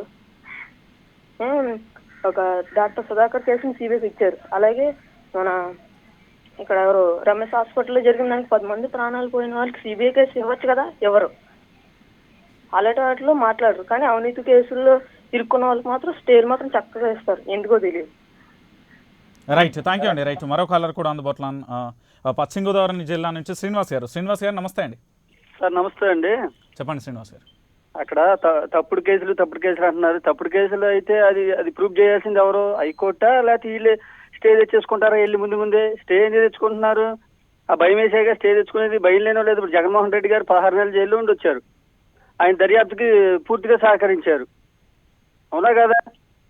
మరి వీళ్ళు కూడా అలాగే ధైర్యంగా మేము వెళ్తున్నాం, మీడియా ముందుకు వచ్చాము, మీ లైవ్ షోలలో కూర్చునేమో మాకు భయం లేదు, దమ్ముంటే ఏదైనా చేసుకోండి అది అని అంటారు. బయటికి వెళ్ళామో స్టేలు తెచ్చుకుంటారు. ఏంటి స్టే ఎందుకు మరి? రైట్ జయరామ్ గారు. ఇది ఈ రాజకీయ వ్యవస్థ లోపల ప్రక్షాళన జరగాల్సినవని పదే చెప్తుంటారు. ఆ ప్రక్షాళన వైపు అడుగులు వేస్తుంటే మాత్రం మళ్ళీ పత్తిత్తుల్లాగా గగ్గోలు పెడుతుంటారు. ఇది సరైన విధానం కాదండి. ఎప్పుడైనా కూడా మీరు ఏ విషయానిపైన ఒక స్టాండ్ తీసుకున్నట్లయితే ఆ స్టాండ్ ప్రకారం కనుక ఉండండి. అన్ని రాజకీయ పార్టీలకు దయచేసి మీరు చేయాల్సిన పని ఏంటంటే ప్రజల కోసం మనం మాట్లాడే ప్రతి అంశం పట్ల ఒక అవగాహన అనేది రాజకీయ నాయకులకు ఉండి మాట్లాడతారా లేక మాట్లాడితే తెలియటం లేదు. ఇదే కనుక వైజాగ్ లోపల ట్రేడింగ్ జరుగుతుంది, ఇన్సైడర్ ట్రేడింగ్ జరుగుతుంది అని ఇన్సైడర్ ట్రేడింగ్ వైజాగ్ది బయట పెట్టాలనుకున్నప్పుడు అమరావతి విషయంలో మీరు కోఆపరేట్ చేయాలి కదా. అమరావతి విషయంలో మీరు కోఆపరేట్ చేసి కోర్టులకు వెళ్లకుండా మీరు స్వచ్ఛందంగా ముందుకు వచ్చినట్టయితే అక్కడ ప్రశ్నించడానికి స్కోప్ ఉంటుంది. ఇక్కడ మాత్రం మీరు దాక్కొని అక్కడ ప్రశ్నిస్తామంటే దానికి ఏమి ఉపయోగం లేదు. అంటే మనం ఎవరిని ఒకప్పుడు గురిగింద గింజ ఏమనుకుంటుందంటే నేను అంతా ఎరుపు అనుకుంటుంది, కింద నలుపు విషయాన్ని మాత్రం పక్కన పెట్టుకుంటుంటుంది. అంటే అది కింద ఉంటుంది కదా, పైన ఎరుపు ఉంటుంది కాబట్టి అట్లా మాట్లాడకండి దయచేసి. మీరు ఇక్కడ స్వాగతించేసి మా మీద కేసులు పెట్టండి, మేము కొట్లాడతాము చేస్తాము అని చెప్పేసి అక్కడ దొంగలను పట్టుకోండి అని చెప్పండి. దానికోసం మేము మాట్లాడతాం, మా గొంతుకలు ఉన్నాయి, మేము మాట్లాడతాం, మేము డెఫినెట్గా దాన్ని స్వాగతిస్తాం. కానీ ఇక్కడ మాత్రము కోర్టులకు వెళ్ళేసి అక్కడ విషయాలు మాట్లాడే అర్హత మీకు లేదనే విషయాన్ని నేను మరొకసారి వినయంగా తెలియజేస్తున్నాను. రైట్ మరో అంశాన్ని కూడా చర్చిద్దాం. ఏదైతే రాష్ట్ర ప్రభుత్వానికి సంబంధించి ఒక ఆరోపణ బలంగా వినిపిస్తుంది. 2014 నుంచి 2019 మధ్యకాలంలో ఏపీ ఫైబర్ గ్రిడ్ పేరుతో రాష్ట్రంలో ఫైబర్ నెట్వర్క్ ఏర్పాటుకు చేయడంలో, ఏపీ ఫైబర్ టెలివిజన్ ప్రసారాలలో, అదేవిధంగా ఇంటర్నెట్ కనెక్షన్ ఇవ్వడంలో, సెట్ బాక్స్ల కొనుగోళ్లలో భారీ అవినీతి జరిగింది.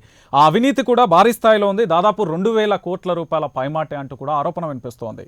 అయితే అప్పటి ఐటీ మంత్రిగా ఉన్న నారా లోకేష్కు సంబంధించి సూత్రధారిగా, సాంకేతిక సలహాదారుగా ఉన్నట్టు వేమూరి హరికృష్ణ చౌదరి ప్రధాన పాత్ర పోషించారంటూ కూడా ప్రధానంగా అధికార పక్షం ఆరోపిస్తోంది. దీనికి సంబంధించి టెరాస్టాట్ అనుబంధ కంపెనీలలో వాటాలు ఉన్నాయి. ప్రభుత్వంతో కుదుర్చుకున్న ఒప్పందాలన్నింటిలో కూడా తమ కంపెనీలకు భారీగా కూడా లాభాన్ని చేకూర్చాయంటే కూడా ఆ సబ్ కమిటీ అప్పుడు తేల్చిన విషయాలు ఇవన్నీ. దాంతో ప్రభుత్వం తరపున ఏపీ ఫైబర్ నెట్ కుదుర్చుకునే ప్రతి ఒప్పందంలోనూ హరికృష్ణ కీలకంగా వ్యవహరించారనే అంశం కూడా తెర మీదకి వచ్చింది. దీనికి సంబంధించి కూడా మనం చర్చిద్దాం. దీంతో పాటుగా భారత్ ఏదైతే బ్రాండ్ నెట్వర్క్ ఫేజ్ 2 కోసం కూడా చేపట్టిన దాంట్లో దాదాపు 907.94 కోట్ల రూపాయల పన్నులలో కూడా పరికరాలు రేట్లు భారీగా కూడా పెంచేసి టెరాస్టాప్ లాభపడిందంటూ కూడా అప్పటి కేబినెట్ కమిటీకి సంబంధించి కూడా అప్పుడు తేల్చేసింది. అయితే దీనికి సంబంధించి BBNLF ఫేజ్ 2 పనులను ఉద్దేశించి కూడా 11.26% ఎక్స్కే అప్పగించాలని కూడా చెప్పారు. దీనికి సంబంధించి కూడా మనం లోతుగా చర్చిద్దాం. ఎందుకంటే ఇక్కడ ఆరోపణలు భారీ స్థాయిలో ఉన్నాయి. ఎందుకంటే చాలా కంపెనీలు కూడా ఈ మానిటరింగ్ సంబంధించి ఏజెన్సీకి జెమినీ కమ్యూనికేషన్ అనే సంస్థ కూడా అప్పగించారు. దీనికోసం కూడా నియమాలు సడలించి మిగతా కంపెనీలకు రావాల్సింది కూడా ఏదైతే మీరా టెక్నాలజీకి సంబంధించి టెండర్ క్యాన్సిల్ చేసి మరీ జెమినీ కమ్యూనికేషన్ సంస్థ కూడా అప్పగించారనే ఆరోపణలు కూడా వినిపిస్తున్నాయి. ఈ అంశాన్ని కూడా చర్చిద్దాం. రైట్, కోటేశ్వరరావు గారు, ఈ 2,000 కోట్లకు పైచిలకు అవినీతికి సంబంధించి ఆరోపణలు వినిపిస్తున్నాయి. దీనికి సంబంధించి ఏ విధంగా చూద్దాం? ఈ ఫైబర్ గ్రిడింగ్ పేరుతో రాష్ట్రంలో నిజంగా అవినీతి చోటు చేసుకుందా? దానికి వెళ్ళబోయే ముందు ఒక అంశం గురించి నేను చెప్పండి. ఇందాక ఒక నదీ గర్భాల్లో అక్రమంగా నిర్మించినటువంటి కట్టడాలకు సంబంధించి చర్యలు తీసుకోలేదు అంటే అవి కోర్టులో ఉన్నాయని చెప్పారు. వాస్తవం, కోర్టులో ఉన్నాయి. కానీ రాష్ట్ర ప్రభుత్వము కొన్ని కేసుల విషయంలో సుప్రీంకోర్టుకు వెళ్ళి హైకోర్టు ఇచ్చినటువంటి స్టేల్ని ఎత్తివేయమని చెప్పేసి ప్రత్యేకంగా అడిగినటువంటి రాష్ట్ర ప్రభుత్వము ఈ అక్రమ కట్టడాల గురించి ఉన్నటువంటి కేసులను త్వరగా విచారించమని కానీ లేకపోతే స్టేల్ని ఎత్తివేయమని కానీ ఎందుకు అడగలేదు అనేటువంటి ప్రశ్నకి సమాధానం లేదు. సరే, అందుకని నేను చెప్తున్నా, అందుకే రాష్ట్ర ప్రభుత్వము తాను నిజాయితీగా ఉండటమే కాదు ఉన్నట్లుగా కూడా జనానికి కనిపించాలి అనేటువంటి అభిప్రాయంతోనే చెప్పాను. రెండోది, ప్రైవేటు సంస్థలు అనేటువంటివి ఫైబర్ నెట్ కానివ్వండి, లేకపోతే ఇంకొక నెట్ కానివ్వండి, లేకపోతే విద్యుత్ సంస్థలు కానివ్వండి, ఏవైనా కానివ్వండి, ప్రైవేటు సంస్థలు లేకపోతే ప్రైవేటు వ్యక్తుల ప్రమేయం ఉన్నటువంటి ప్రతి దానిలోనూ అది ఏ ప్రభుత్వం అని కాదు, తెలుగుదేశం ప్రభుత్వమా, బీజేపీ ప్రభుత్వం, వైసీపీ ప్రభుత్వం అనేటువంటిది కాదు, ప్రైవేట్ వ్యక్తులు ఉన్నటువంటి వాటన్నింటిలో కూడా అవినీతి అక్రమాలు జరగటానికి అవకాశాలు ఉంటాయి. గతంలో జరిగినటువంటి అనేకమైనటువంటి ఆరోపణలు వాటన్నింటినీ నిగ్గు తేల్చాలి. నిగ్గు తేల్చడానికి కేసులు పెట్టాలి. అయితే ఇక్కడ ఒక సమస్య వస్తూ ఉంది. ఈ కేసులు పెడుతున్నప్పుడు, రాష్ట్ర ప్రభుత్వం కేసులు పెడుతున్నప్పుడు బాధితులుగా ఉన్నటువంటి వాళ్ళు లేకపోతే బాధితుల తరఫున ప్రాతినిధ్యం వహించేటువంటి వాళ్ళు కోర్టులకు ఎక్కుతున్నారు. కోర్టులకు ఎక్కడాన్ని మనం తప్పు పట్టాల్సినటువంటి అవసరం లేదు. ఎందుకంటే కోర్టులలో చట్టపరంగా ఉన్నటువంటి ప్రతి అవకాశాన్ని వినియోగించుకునేందుకు ప్రతి పౌరుడికి హక్కు ఉంది. అందుకని కోర్టులకు వెళ్ళారు అనేటువంటిది అది ఒక రాజకీయ విమర్శ తప్ప సాంకేతికంగా మీరు కోర్టుకు వెళ్ళొద్దు, ఫలానా వాళ్ళు వెళ్ళొద్దు అని చెప్పేసి ఎవరు అనటానికి లేదు. No right to anybody. అందుకని అది రాజకీయపరమైనటువంటి విమర్శలు చేసుకోవడానికి వైసీపీ నాయకులకి, అంటే మీరన్నట్టు కోటేశ్వరరావు గారు ఒక చిన్న ఇంటరాప్ట్, ఇక్కడ ఏదైతే రాజకీయ పార్టీలు మాట్లాడిన ముందు తర్వాత 2 సార్లు మనం గమనించినట్లయితే ఏదైతే మేము ఈ కేసులు వేయండి లేకపోతే సిబిఐని మేము ఆహ్వానిస్తాం, మేము సిద్ధంగా ఉన్నాం అంటున్నాయి. మరోవైపు ఏదైతే దానికి సంబంధించి కూడా స్టేలు తెచ్చుకుంటున్న పరిస్థితి. ఈ 2 కోణాలకు సంబంధించి ప్రజలకు సంబంధించి ఒక క్లారిటీ ఇచ్చే ప్రయత్నం చేస్తారా? రాజకీయ పార్టీల ద్వంద్వముఖాలు అంటారు, వీటిని ద్వంద్వముఖాలు అంటారు. ఒకవైపు గంభీరంగా కేసు మొహం పెట్టడం, మేమేమి అక్రమాలకు పాల్పడలేదు, కావాలంటే మా విచారణకి విచారించండి, మమ్మల్ని ఏమైనా చేసుకోండి అనేటువంటి ఒకవైపు చేస్తారు. రెండో వైపు ప్రభుత్వాలు ఏమైనా అటువంటి చర్య తీసుకున్నప్పుడు వాటిని అడ్డుకోవడానికి అవసరమైనటువంటి చట్టపరంగా ఉన్నటువంటి అవకాశాలను కూడా వినియోగించుకుంటారు. అందుకని ఈ అక్రమాలకు పాల్పడినటువంటి వాళ్ళు కానివ్వండి, లేకపోతే ఆరోపణలకు గురైనటువంటి వాళ్ళు కానివ్వండి, ఇటువంటి ద్వంద్వ ప్రమాణాలు పాటిస్తారు అనేటువంటిది గత 16 నెలల్లో రాష్ట్ర ప్రభుత్వానికి స్పష్టమైంది. ఈ స్పష్టమైనప్పుడు ఏదైనా ఒక నిర్దిష్టమైనటువంటి ఒక యాక్షన్ తీసుకోబోయే ముందు మేము ఈ సిట్ దర్యాప్తు చేస్తున్నాము, ఈ సిట్ దర్యాప్తుకు సంబంధించి ఎవరైనా దీన్ని అడ్డుకుంటూ కోర్టులో కనుక కేసు వేసేట్లయితే మా వాదన కూడా విని దానికి సంబంధించి విచారణ జరిపిన తర్వాతనే నిర్ణయం తీసుకోవాలనేటువంటి క్యావియేట్స్ వేయడానికి రాష్ట్ర ప్రభుత్వానికి అధికారాలు ఉన్నాయి. అందుకని ఇప్పటి వరకు జరిగినటువంటి అనేక అనుభవాలు తీసుకొని రాబోయేటువంటి రోజుల్లో అయినా, ఎందుకంటే వైసీపీ ప్రభుత్వానికి ఎక్కడ లేనంతమంది సలహాదారులు ఉన్నారు, ఆ సలహాదారులందరూ ఇటువంటి క్యావియేట్లు వేసి ఏదైనా ఒక నిర్దిష్టమైన చర్య తీసుకోబోయేటప్పుడు కోర్టులో అడ్డుకోవచ్చు, కానీ రెండో వైపు వాదన విని మాత్రమే అటువంటి చర్య తీసుకునే విధంగా క్యావియేట్లు వేసుకోవచ్చు. కానీ రాష్ట్ర ప్రభుత్వం వైపు నుంచి అటువంటి ప్రయత్నం ఎక్కడ మనకి కనబడినట్లేదు. అందుకనే వేసినటువంటి ప్రతి కేసులో ఏదో ఒక లోపం కనిపిస్తా ఉంది. ఆ లోపం కనిపించింది కనుకనే హైకోర్టు కానివ్వండి, లేకపోతే సుప్రీంకోర్టు కానివ్వండి, వాటి మీద స్టే ఇవ్వడం, నిలిపివేయడం, ఇటువంటివన్నీ కూడా చేస్తాను. అందుకని మనం న్యాయ వ్యవస్థను తప్పుపట్టడం కాదు, లేకపోతే కేసులు వేసినటువంటి రాజకీయ పార్టీలకు చెందినటువంటి వాళ్ళని తప్పుపట్టడం కాదు. మనం కూడా అటువంటి పూల్ ప్రూఫ్ గా ఉండేటువంటి కేసులు పటిష్టంగా వేయాలి. ఆ వేసినప్పుడు తర్వాత కోర్టులో ఏం జరుగుతుందనేది దట్ ఈస్ డిఫరెంట్. జాగ్రత్తలు తీసుకోవాలనేది నా అభిప్రాయం. రైట్. మనకు కొంతమంది కాలర్స్ అందుబాటులో ఉన్నారు. విశాఖపట్నం నుంచి రామారావు గారు నమస్తే అండి. సార్ నమస్కారం సార్. చెప్పండి. ప్యానల్లో ఉన్న పెద్దలందరికీ నమస్కారం సార్. హలో చెప్పండి రామారావు గారు, మీ అభిప్రాయాన్ని చెప్పండి. సార్ కోర్టుకి వెళ్ళి స్టే తెచ్చుకుంటారు అంటారు కదా, స్టే అంటే ఏంటి సార్? నాకు అర్థం కావట్లేదు. సామాన్యుడిగా అడుగుతున్నాను, స్టే అంటే ఏంటో నాకు అర్థం కాలేదు సార్. నెక్స్ట్ ఇంకోటి, అది కాకుండా అమరావతి భూముల మీద కేసులు వేసి సిబిఐ దర్యాప్తు కోరితే స్టేలు తెచ్చుకుంటున్నారు. అది అంతర్వేది విషయంలో చూడండి సార్, రథం తగలబడి సిబిఐని గొగ్గలు చేశారు, సుధాకర్ విషయంలో సిబిఐని గొగ్గలు చేశారు, వివేకానంద రెడ్డి కేసులు సిబిఐని గొగ్గలు చేశారు. మరి అప్పుడు లేని స్టేజ్ ఇప్పుడు ఎందుకు సార్ కొత్తగా? వాళ్ళు నిజమైన నీతి పరులు అయితే సిబిఐ ఎంక్వైరీ ఎంక్వైరీ చేయించుకొని మీకు పునీతులు కావచ్చు కదా. అంతేగాని ఎంతసేపు జగన్మోహన్ రెడ్డి ప్రభుత్వాన్ని ఎక్కడిదికేద్దాం ఏం చేద్దామని అంటారు తప్ప ఈ రోజు సార్ నా అభిప్రాయం చెప్తాను, ప్రజల్లో దేవుడు sir. Right right thank you అండి. రైట్ రైట్ నాగరాజ్ గారు మరో కాలర్ కూడా అందుబాటులో ఉన్నారు. నాగరాజ్ గారు నమస్తే అండి. రైట్ రైట్ శ్రీనివాస చౌదరి గారు, ఏదైతే ఈ ఫైబర్ గ్రిడ్ నెట్వర్కింగ్ సంబంధించి కూడా 2000 పైచీలకు అవినీతి జరిగిందనే ఆరోపణకు సంబంధించి మీరు ఏమంటారు అసలు? సార్, తెలుగుదేశం పార్టీ అధికారంలో ఉండేటప్పుడు ఆంధ్రప్రదేశ్ ఫైబర్ గ్రిడ్ పైన ప్రభుత్వ కార్యక్రమాలు, అభివృద్ధి కార్యక్రమాలు ప్రతి ఇంటికి చేరాలనే ఉద్దేశంతో ఈ ప్రాజెక్ట్ మొదలుపెట్టింది నిజమే. అయితే ఇందులో భారత్ టెరాబైట్స్ కానీ, జెమినీ నెట్వర్క్స్ కానీ అనేక అంశాలపైన మెటీరియల్ కొనే దాంట్లో భారీ ఎత్తున కుంభకోణం జరిగిందనేది కేవలం ఆరోపణ మాత్రమే. ఆ రోజున్న ఐటీ సలహాదారులు కానీ, ఫైబర్ గ్రిడ్ నడుపుతున్న సెక్రటరీస్ కానీ, ఐఏఎస్ అధికారులు ఇప్పటికీ ఉన్నారు అడిగిపోలా. కేవలం ఇది ఆరోపణలకు పరిమితం అయిపోయింది.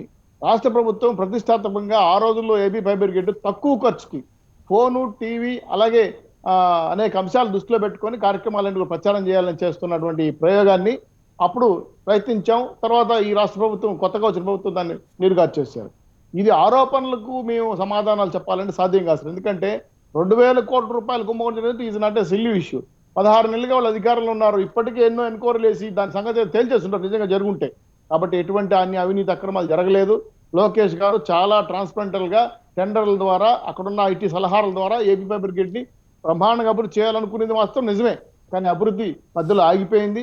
దీంట్లో తెలుగుదేశం పార్టీ యొక్క అభియోగాలు, ఆప్యాయతలు ఏమంటారు దాన్ని, అభియోగాలు ఎదుర్కొనేదంటే మేము సిద్ధంగా లేవు. ఎందుకంటే ఎటువంటి ఆరోపణలు దాంట్లో లేవు. చాలా క్లీన్ చిట్స్ గా మేము ఉన్నాము. కావాలని ప్రభుత్వం దీని మీద అభియోగాలు చేస్తా ఉంటే మేము సమాధానం చెప్పాల్సిన అవసరం ఉంటుంది. ఎందుకంటే అందులో ఎవరైతే ఐఏఎస్, ఐపీఎస్ అధికారులు అయితే సెక్రటరీలుగా, ప్రిన్సిపల్ సెక్రటరీలుగా ఉన్నారో వాళ్ళందరూ కూడా, ఐటీ సలహాదారులందరూ కూడా చాలా క్లియర్ అండ్ క్రిస్ప్ గా ఏ మెటీరియల్ కొనాలన్న టెండర్ల ద్వారా, అదేవిధంగా ఆన్లైన్ టెండరింగ్ ద్వారా తీసుకున్న సంఘటనలు ఇవన్నీ. కాబట్టి వైజాగ్ లో ట్రయల్ తో స్టార్ట్ చేసిన ఈ ఫైబర్ గ్రిడ్ ఇప్పుడు కూడా కొన్ని ప్రాంతాల్లో వస్తా ఉంది. దీన్ని కొనసాగించుంటే బాగుండేది. కానీ ప్రభుత్వం ఎందుకు ఏ కారణాలు తీసే దీన్ని నీరుగార్చేసింది. సో ఫైబర్ గ్రిడ్ లో ఎటువంటి అవినీతి. రైట్ రైట్ రైట్ రైట్ మనకు కాలర్ అందుబాటులో ఉన్నారు, రామకృష్ణ గారు మంగళగిరి నుంచి. రామకృష్ణ గారు నమస్తే అండి. నమస్తే అండి. చెప్పండి. నేను ఇంతకుముందు ట్రై చేస్తే దీనికన్నా ముందు డిబేట్లు అందలేదు. చెప్పండి. దాని విషయం ఒక విషయం చెప్తానండి. మంగళగిరి నుంచి చెప్పండి. ఆ టీడీపీ నాయకుడు గారికి చెప్తున్నాను. మిగతా విషయాలు అన్ని అందరూ మాట్లాడినాయి. 500 రూపాయలు తీసుకుని ఓటేసిన వాళ్ళు అనే పదం వాడారు ఇందాక ఆయన. మన మంగళగిరిలో లోకేష్ గారు పోటీ చేశారండి. ఇక్కడ ముఖ్యమంత్రి గారు తనయుడు ఇక్కడ 2000 రూపాయలు ఓటుకి ఇచ్చి వెళ్ళారండి. మాకు ఇంటింటికి వచ్చి తెలుగుదేశం వాళ్ళు ఇలాని ఏం లేదు, అందరికి ఇచ్చుకుంటూ వెళ్ళారు, మీ ఇష్టం అని వెళ్ళారు. వైసీపీ వాళ్ళు మాత్రం అందరికి వాళ్ళు ఇచ్చినట్టుగా ఇంటింటికి వచ్చి ఇవ్వలేదు. వాళ్ళు ఏదో ఎక్కడో కూర్చొని కొంతమందికి ఇచ్చారు, కొంతమందికి ఇవ్వలేదు, చాలా మంది మాకు డబ్బులు రాలేదు అట్లా అన్నారండి. అది అసలు విషయం. మరి టీడీపీ నాయకులు గారు 500 ఇచ్చిన వాళ్ళు ఓటు వేసారని చెప్తున్నారు కదా, అసలు జరిగింది ఏమో ఇది.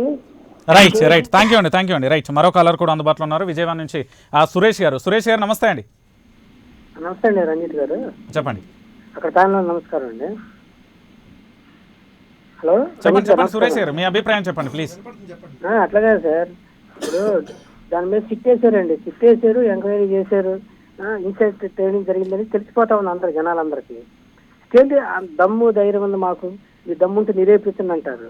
స్టేట్ తెచ్చుకున్నప్పుడు అంత భయం ఉన్నప్పుడు, మీకు అంత భయం లేనప్పుడు ఎందుకండి మీరు స్టేట్ తెచ్చుకోవచ్చు కదా, నిరూపించుకోవచ్చు కదా. మీరు స్టేట్ తెచ్చుకుంటారు ముందుగా, ప్రతిదాన్ని స్టేట్ తెచ్చుకుంటారండి. జనాలు చూస్తున్నారండి. రైట్ థ్యాంక్ యూ అండి. రైట్ వెల్పూర్ శ్రీనివాస్ గారు.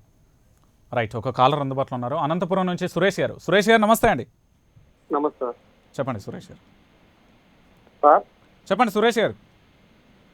సార్ మీరు క్వశ్చన్ అడుగుతున్నారు కదా, చెప్పండి. ఓన్లీ రాజకీయ నాయకులకి అయితే స్టేలు వాళ్ళు అన్ని ఇస్తారు. ఓకే. సామాన్య ప్రజలకి చిన్న దొంగతనం చేసినా అంటే కూడా వాళ్ళని ఏదో చిన్న పని చేసినా వాళ్ళకి బక్కలు వేసి తన్ని వాళ్ళ బెయిల్ ఉండదు, ఏముండదు. ఈ పెద్ద నాయకులకి స్టేలు ఎందుకు ఇస్తారు, ఎందుకు ఎంక్వైరీ జరగదు, ఎందుకు దాచుకుంటున్నారు, అదే నా క్వశ్చన్. అదే సార్ నా క్వశ్చన్. రైట్ థ్యాంక్ యూ అండి. రైట్ మరో కాలర్ కూడా అందుబాటులో ఉన్నారు, శాంతయ్య గారు నమస్తే అండి. శాంతయ్య గారు. హలో నమస్తే సార్. నమస్తే, చెప్పండి సార్. ఆ తెలుగుదేశం పార్టీ ఆయన ఉన్నాడు సార్ శ్రీనివాసులు, ఫైబర్ గ్రిడ్ లో ఏమి జరగలేదు అంటున్నాడు కదా. హలో, చెప్పండి మీ అభిప్రాయం చెప్పండి, వింటున్నాం. ఫైబర్ గ్రిడ్ లో ఏమీ జరగలేదు, మా లోకేష్ నీతివంతుడు అంటున్నారు కదా సార్. ఓకే, మరి విచారణకు ఎందుకు సార్ అడ్డుపడుతున్నారు సార్? నమస్తే సార్. అక్కడనే తెలుగుదేశం నాయకులు శ్రీనివాసరావు గారు.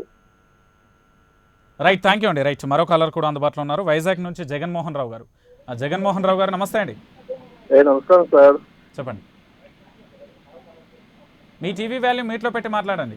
జగన్మోహన్ రావు గారు నమస్కారం సార్. నమస్తే, చెప్పండి. ఏం లేదు సార్, ఇప్పుడు తెలుగుదేశం నాయకులు ఉన్నారు కదా సార్, అది సిక్స్ వేస్తే ఎందుకు గడిచిపోతున్నారు? ఓకే, రైట్, థ్యాంక్ యూ అండి. రైట్ జయరామ్ గారు ప్లీజ్. అంటే ప్రజలది నేను మొదటి నుంచి అదే చెప్తున్నాను, మన డిస్కషన్ స్టార్ట్ అయినప్పుడు ఎప్పుడైనా కూడా ప్రశ్నించే తత్వం ఉన్నప్పుడు నీకు బెదిరిపోయే తత్వం ఉండకూడదు.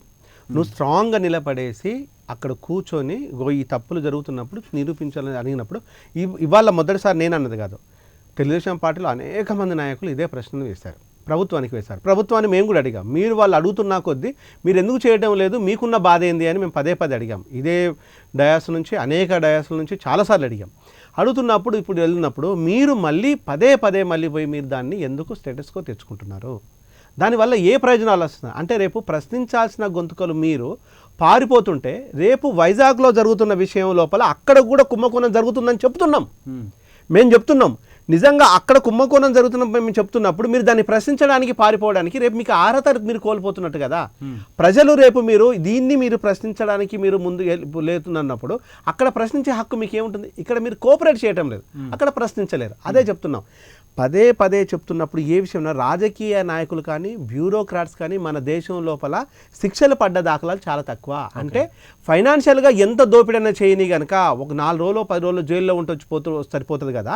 ఇక్కడ మనం దోచుకుందాము దాచిపెట్టుకుందాం అంటే ఈ తీరుని మాత్రం ఉన్నది. అంటే లక్షల కోట్ల బడ్జెట్ వచ్చిన మన భారతదేశానికి ఈరోజు అప్పుడు 1947 లోపల 80% నిరక్షరాస్యులు నిరుపేదలు చెప్తున్నాము.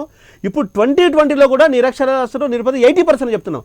అంటే ఈ లక్షల కోట్లు ఎవడు దోచుకున్నాడు, ఎక్కడ దాచుకున్నాడు, ఆ విషయాన్ని ఈరోజు ప్రజలకు చాలా క్లియర్గా ఆ రోజు అర్థం కాకపోతే ఈ రోజు అర్థమవుతుంది కదా. అంటే రాజకీయ నాయకులు ప్రధానంగా దోచుకుంటున్నారు, రాజకీయ నాయకులు ప్రధానంగా దాచుకుంటున్నారు, రాజకీయ నాయకులు ఆరోపణలు చేసుకుంటున్నారు, రాజకీయ నాయకులు మాత్రమే మళ్ళీ ఆస్తులు కాపాడుకుంటున్నారు.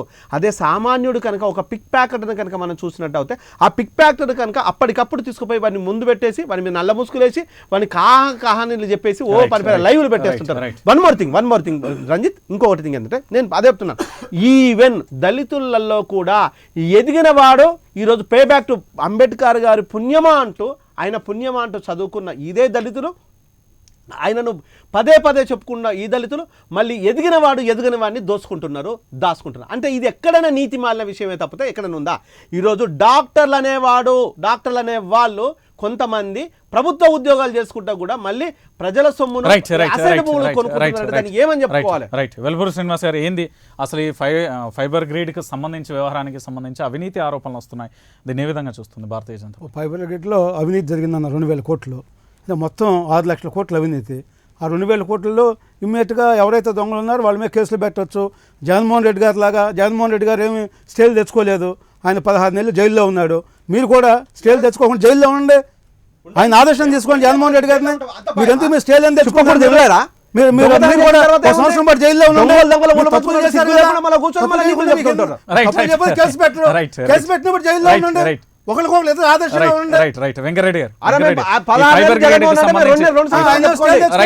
అప్పుడు ప్రభుత్వం స్టేలు తెచ్చుకుంటాం ఎందుకు? చంద్రబాబు నాయుడు గారి మీద 18 కేసులు, జగన్మోహన్ రెడ్డి గారి మీద 16 కేసులు ఉన్నాయి. ఇక రాష్ట్రంలో నీతివంతమైన పరిపాలన ఎక్కడి నుంచి వచ్చింది మనకి? రైట్ వెంకరెడ్డి గారు ప్లీజ్. ఏం మాట్లాడమంటారు? నాకు అర్థం కాదు ఏం మాట్లాడాలో. ఎందుకంటే ఇప్పుడు ఆయన క్వశ్చన్ అడిగారు, మీరు క్వశ్చన్ అడిగితే ఫైబర్ గ్రిడ్లో అవినీతి జరిగింది 6 లక్షల కోట్లు, ఇది 2000 కోట్లు అన్నాడు. ఆయన ఎవరు తీసుకోవాలి సార్? సిబిఐ ఎంక్వైరీ కేసాం కదా, దాన్ని కూడా సిబిఐ తీసుకోవాలి. ఎప్పుడు అరే ఎప్పుడైతే మీకు కావాల్సినప్పుడు తీసుకోదు కదా. 6 నెలలు అయింది రాసి. సిబిఐ ఎంక్వైరీ చేశారు, ఫైబర్ గ్రిడ్లో అవినీతి జరిగింది. ఆల్రెడీ ఎవరైతే వేమూరి హరికృష్ణ ప్రసాద్ ఉన్నాడో అతను ఆల్రెడీ ఈవీఎంలు దొంగతనం చేసిన కేసు కూడా అతనికి ఉంది. ఈవీఎంలు దొంగతనం చేశాడు అతను. ఈవీఎంలు ఏదైతే ఉన్నాయో ఆ ఈవీఎంలు దొంగతనం చేసిన అతన్ని వీళ్ళు ఫైబర్ గ్రిడ్లో పెట్టుకొని నారా లోకేష్కి బినామీ ఇస్తున్నాం. ఆల్రెడీ అధికంగా టెండర్లు కోట్ చేశారు. అక్కడ ఉన్న కంపెనీలకి ఇతని కంపెనీకి ఎలిజిబిలిటీ లేకపోయినా కూడా ఇతనికి ఇచ్చారు. దాంట్లో ఒక 558 కోట్లు, మళ్ళీ సెటప్ బాక్స్లకు సంబంధించి మొత్తం 2000 కోట్ల రూపాయల వరకు కుంభకోణం జరిగిందని చెప్పి ప్రాథమిక ఆధారాలతో దొరికింది. దాని మీద పూర్తి స్థాయిగా లోతైన దర్యాప్తు చేయాలి. ఎందుకంటే చిన్నవాళ్ళు లేరు కదా దాని వెనకాల. మాజీ ముఖ్యమంత్రి కుమారుడైనటువంటి నారా లోకేష్ అంటే చిన్న వ్యక్తి ఏం కాదు కదా.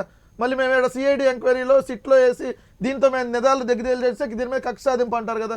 అందుకని వాళ్ళ పాత్ర కూడా ఉంది కదా. ఎందుకంటే కేంద్రానికి సంబంధం లేకుండానే డైరెక్ట్గా డబ్బులు అధికంగా చెల్లింపులు జరిగినాయి. అది ఎట్లా జరిగినాయి అని కూడా తెలియాలి కదా.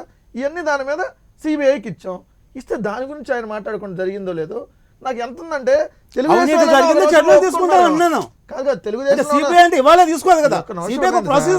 ఎప్పుడు ఎన్ని సంవత్సరాలకి అరే మీకే 16 నెలలు పడితే 6 లక్షల కోట్లు దొంగతనం చేశారు నా దగ్గర నేను అరెస్ట్ చేస్తానని చెప్పేసి మీకే 16 పడితే సిబిఐ అంటే భారతదేశం ప్రపంచంలో ఉన్న కేసులను కూడా సిబిఐ చేస్తుంది. ఇప్పుడు భారతదేశం మొత్తం కేవలం ఆంధ్రప్రదేశ్ లో జగన్మోహన్ రెడ్డి చంద్రబాబు నాయుడు కేసులో కాదు సిబిఐ కాదు. శ్రీనివాసరావు గారిని పొరపాటున చంద్రబాబు నాయుడు గారు తప్పు చేసి శ్రీనివాస్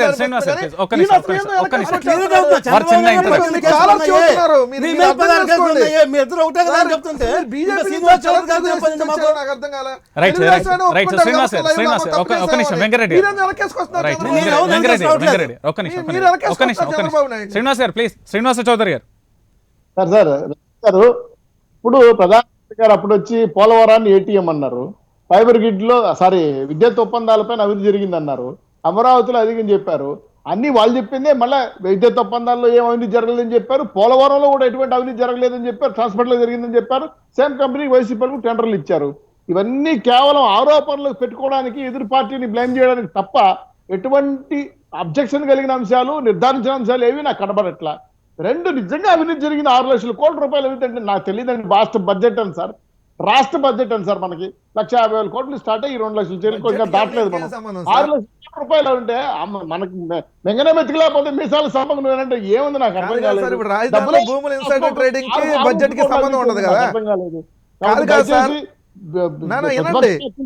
ఇసుక దోచుకునేదానికో లేదంటే మట్టి దోచుకునేదానికో లేదంటే శ్మశాన భూములు, గుడి భూములు దోచుకునేదానికో బడ్జెట్ తో లింక్ ఏంటి సార్? గుడి భూములు దోచుకునేదానికి బడ్జెట్ కి లింక్ ఏంటి?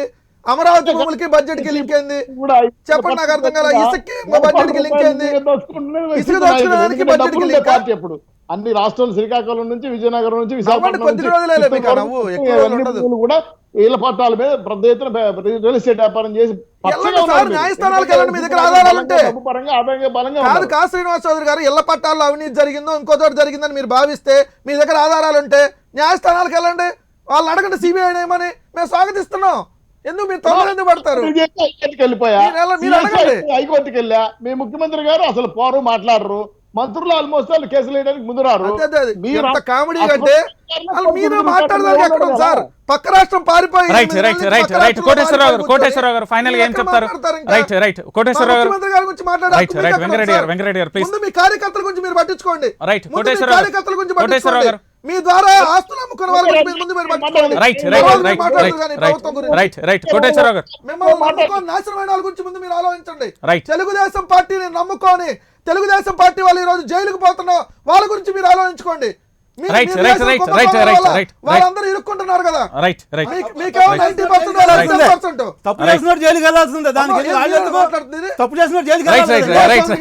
ఎవరు తప్పు చేసినా జైలుకి వెళ్ళాలి. జైలుకి వెళ్ళే విషయంలో మళ్ళీ మనకి సానుభూతి ఎందుకు? దొంగతనం చేస్తే జైలుకి వెళ్తావు నువ్వు. కోటేశ్వరరావు గారు ఫైనల్ గా కంక్లూడ్.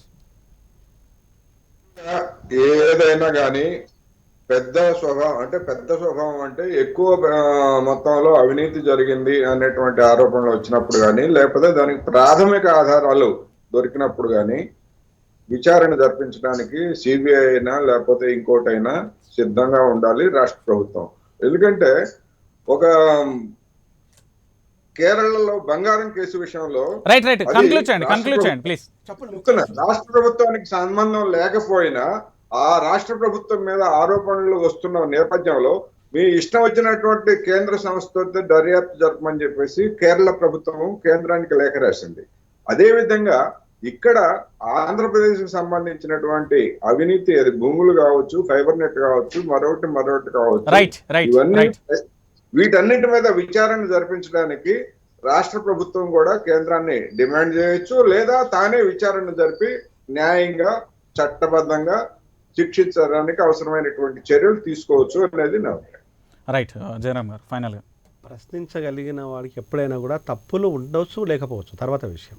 మన మీద ఏదైనా ఎంక్వైరీ జరిగినప్పుడు నువ్వు తప్పు చేస్తున్నావు అన్నప్పుడు ధైర్యంగా నిలబడి ఆన్సర్ చేయగలిగి ఉండాలి. ఒకవేళ తప్పు చేస్తే చేస్తుండొచ్చు, మానవ సమాజంలో తప్పులు అనేది సహజం. కానీ ఆ తప్పులను కప్పిపుచ్చుకోవడం కోసము దారులు వెతుక్కోకుండా దాన్ని చట్టాలను ఉపయోగించుకోకుండా నిర్భయంగా నిలబడితే వర్షిస్తారని ఒక్క మాటలో. సార్ మేము ముందే చెప్పాము అవినీతి జరిగిందని, దాని ప్రకారం ఈరోజు ఎంక్వైరీలు నడుస్తూ ఉన్నాయి. దానికి వాళ్ళకి దమ్ము ధైర్యం ఉంటే డైరెక్ట్ గా నేరుగా ఎదుర్కోమని కానీ అడ్డదారులు వెళ్ళి స్టేలు తెచ్చుకొని నాటకాలు ఆడొద్దని చెబుతా ఉన్నారు తెలుగుదేశం. ఇవాళ రాజధాని ఇష్యూ దాని మీద సిబిఐ కేసు పెడతామని స్వాగతిస్తున్నాము. ఇలాంటి కేసులు ఇంకో 100 కేసులు పెట్టాలి. ఎవరైతే అవినీతి పరులు ఉన్నారో ఏ పార్టీ అయినా కూడా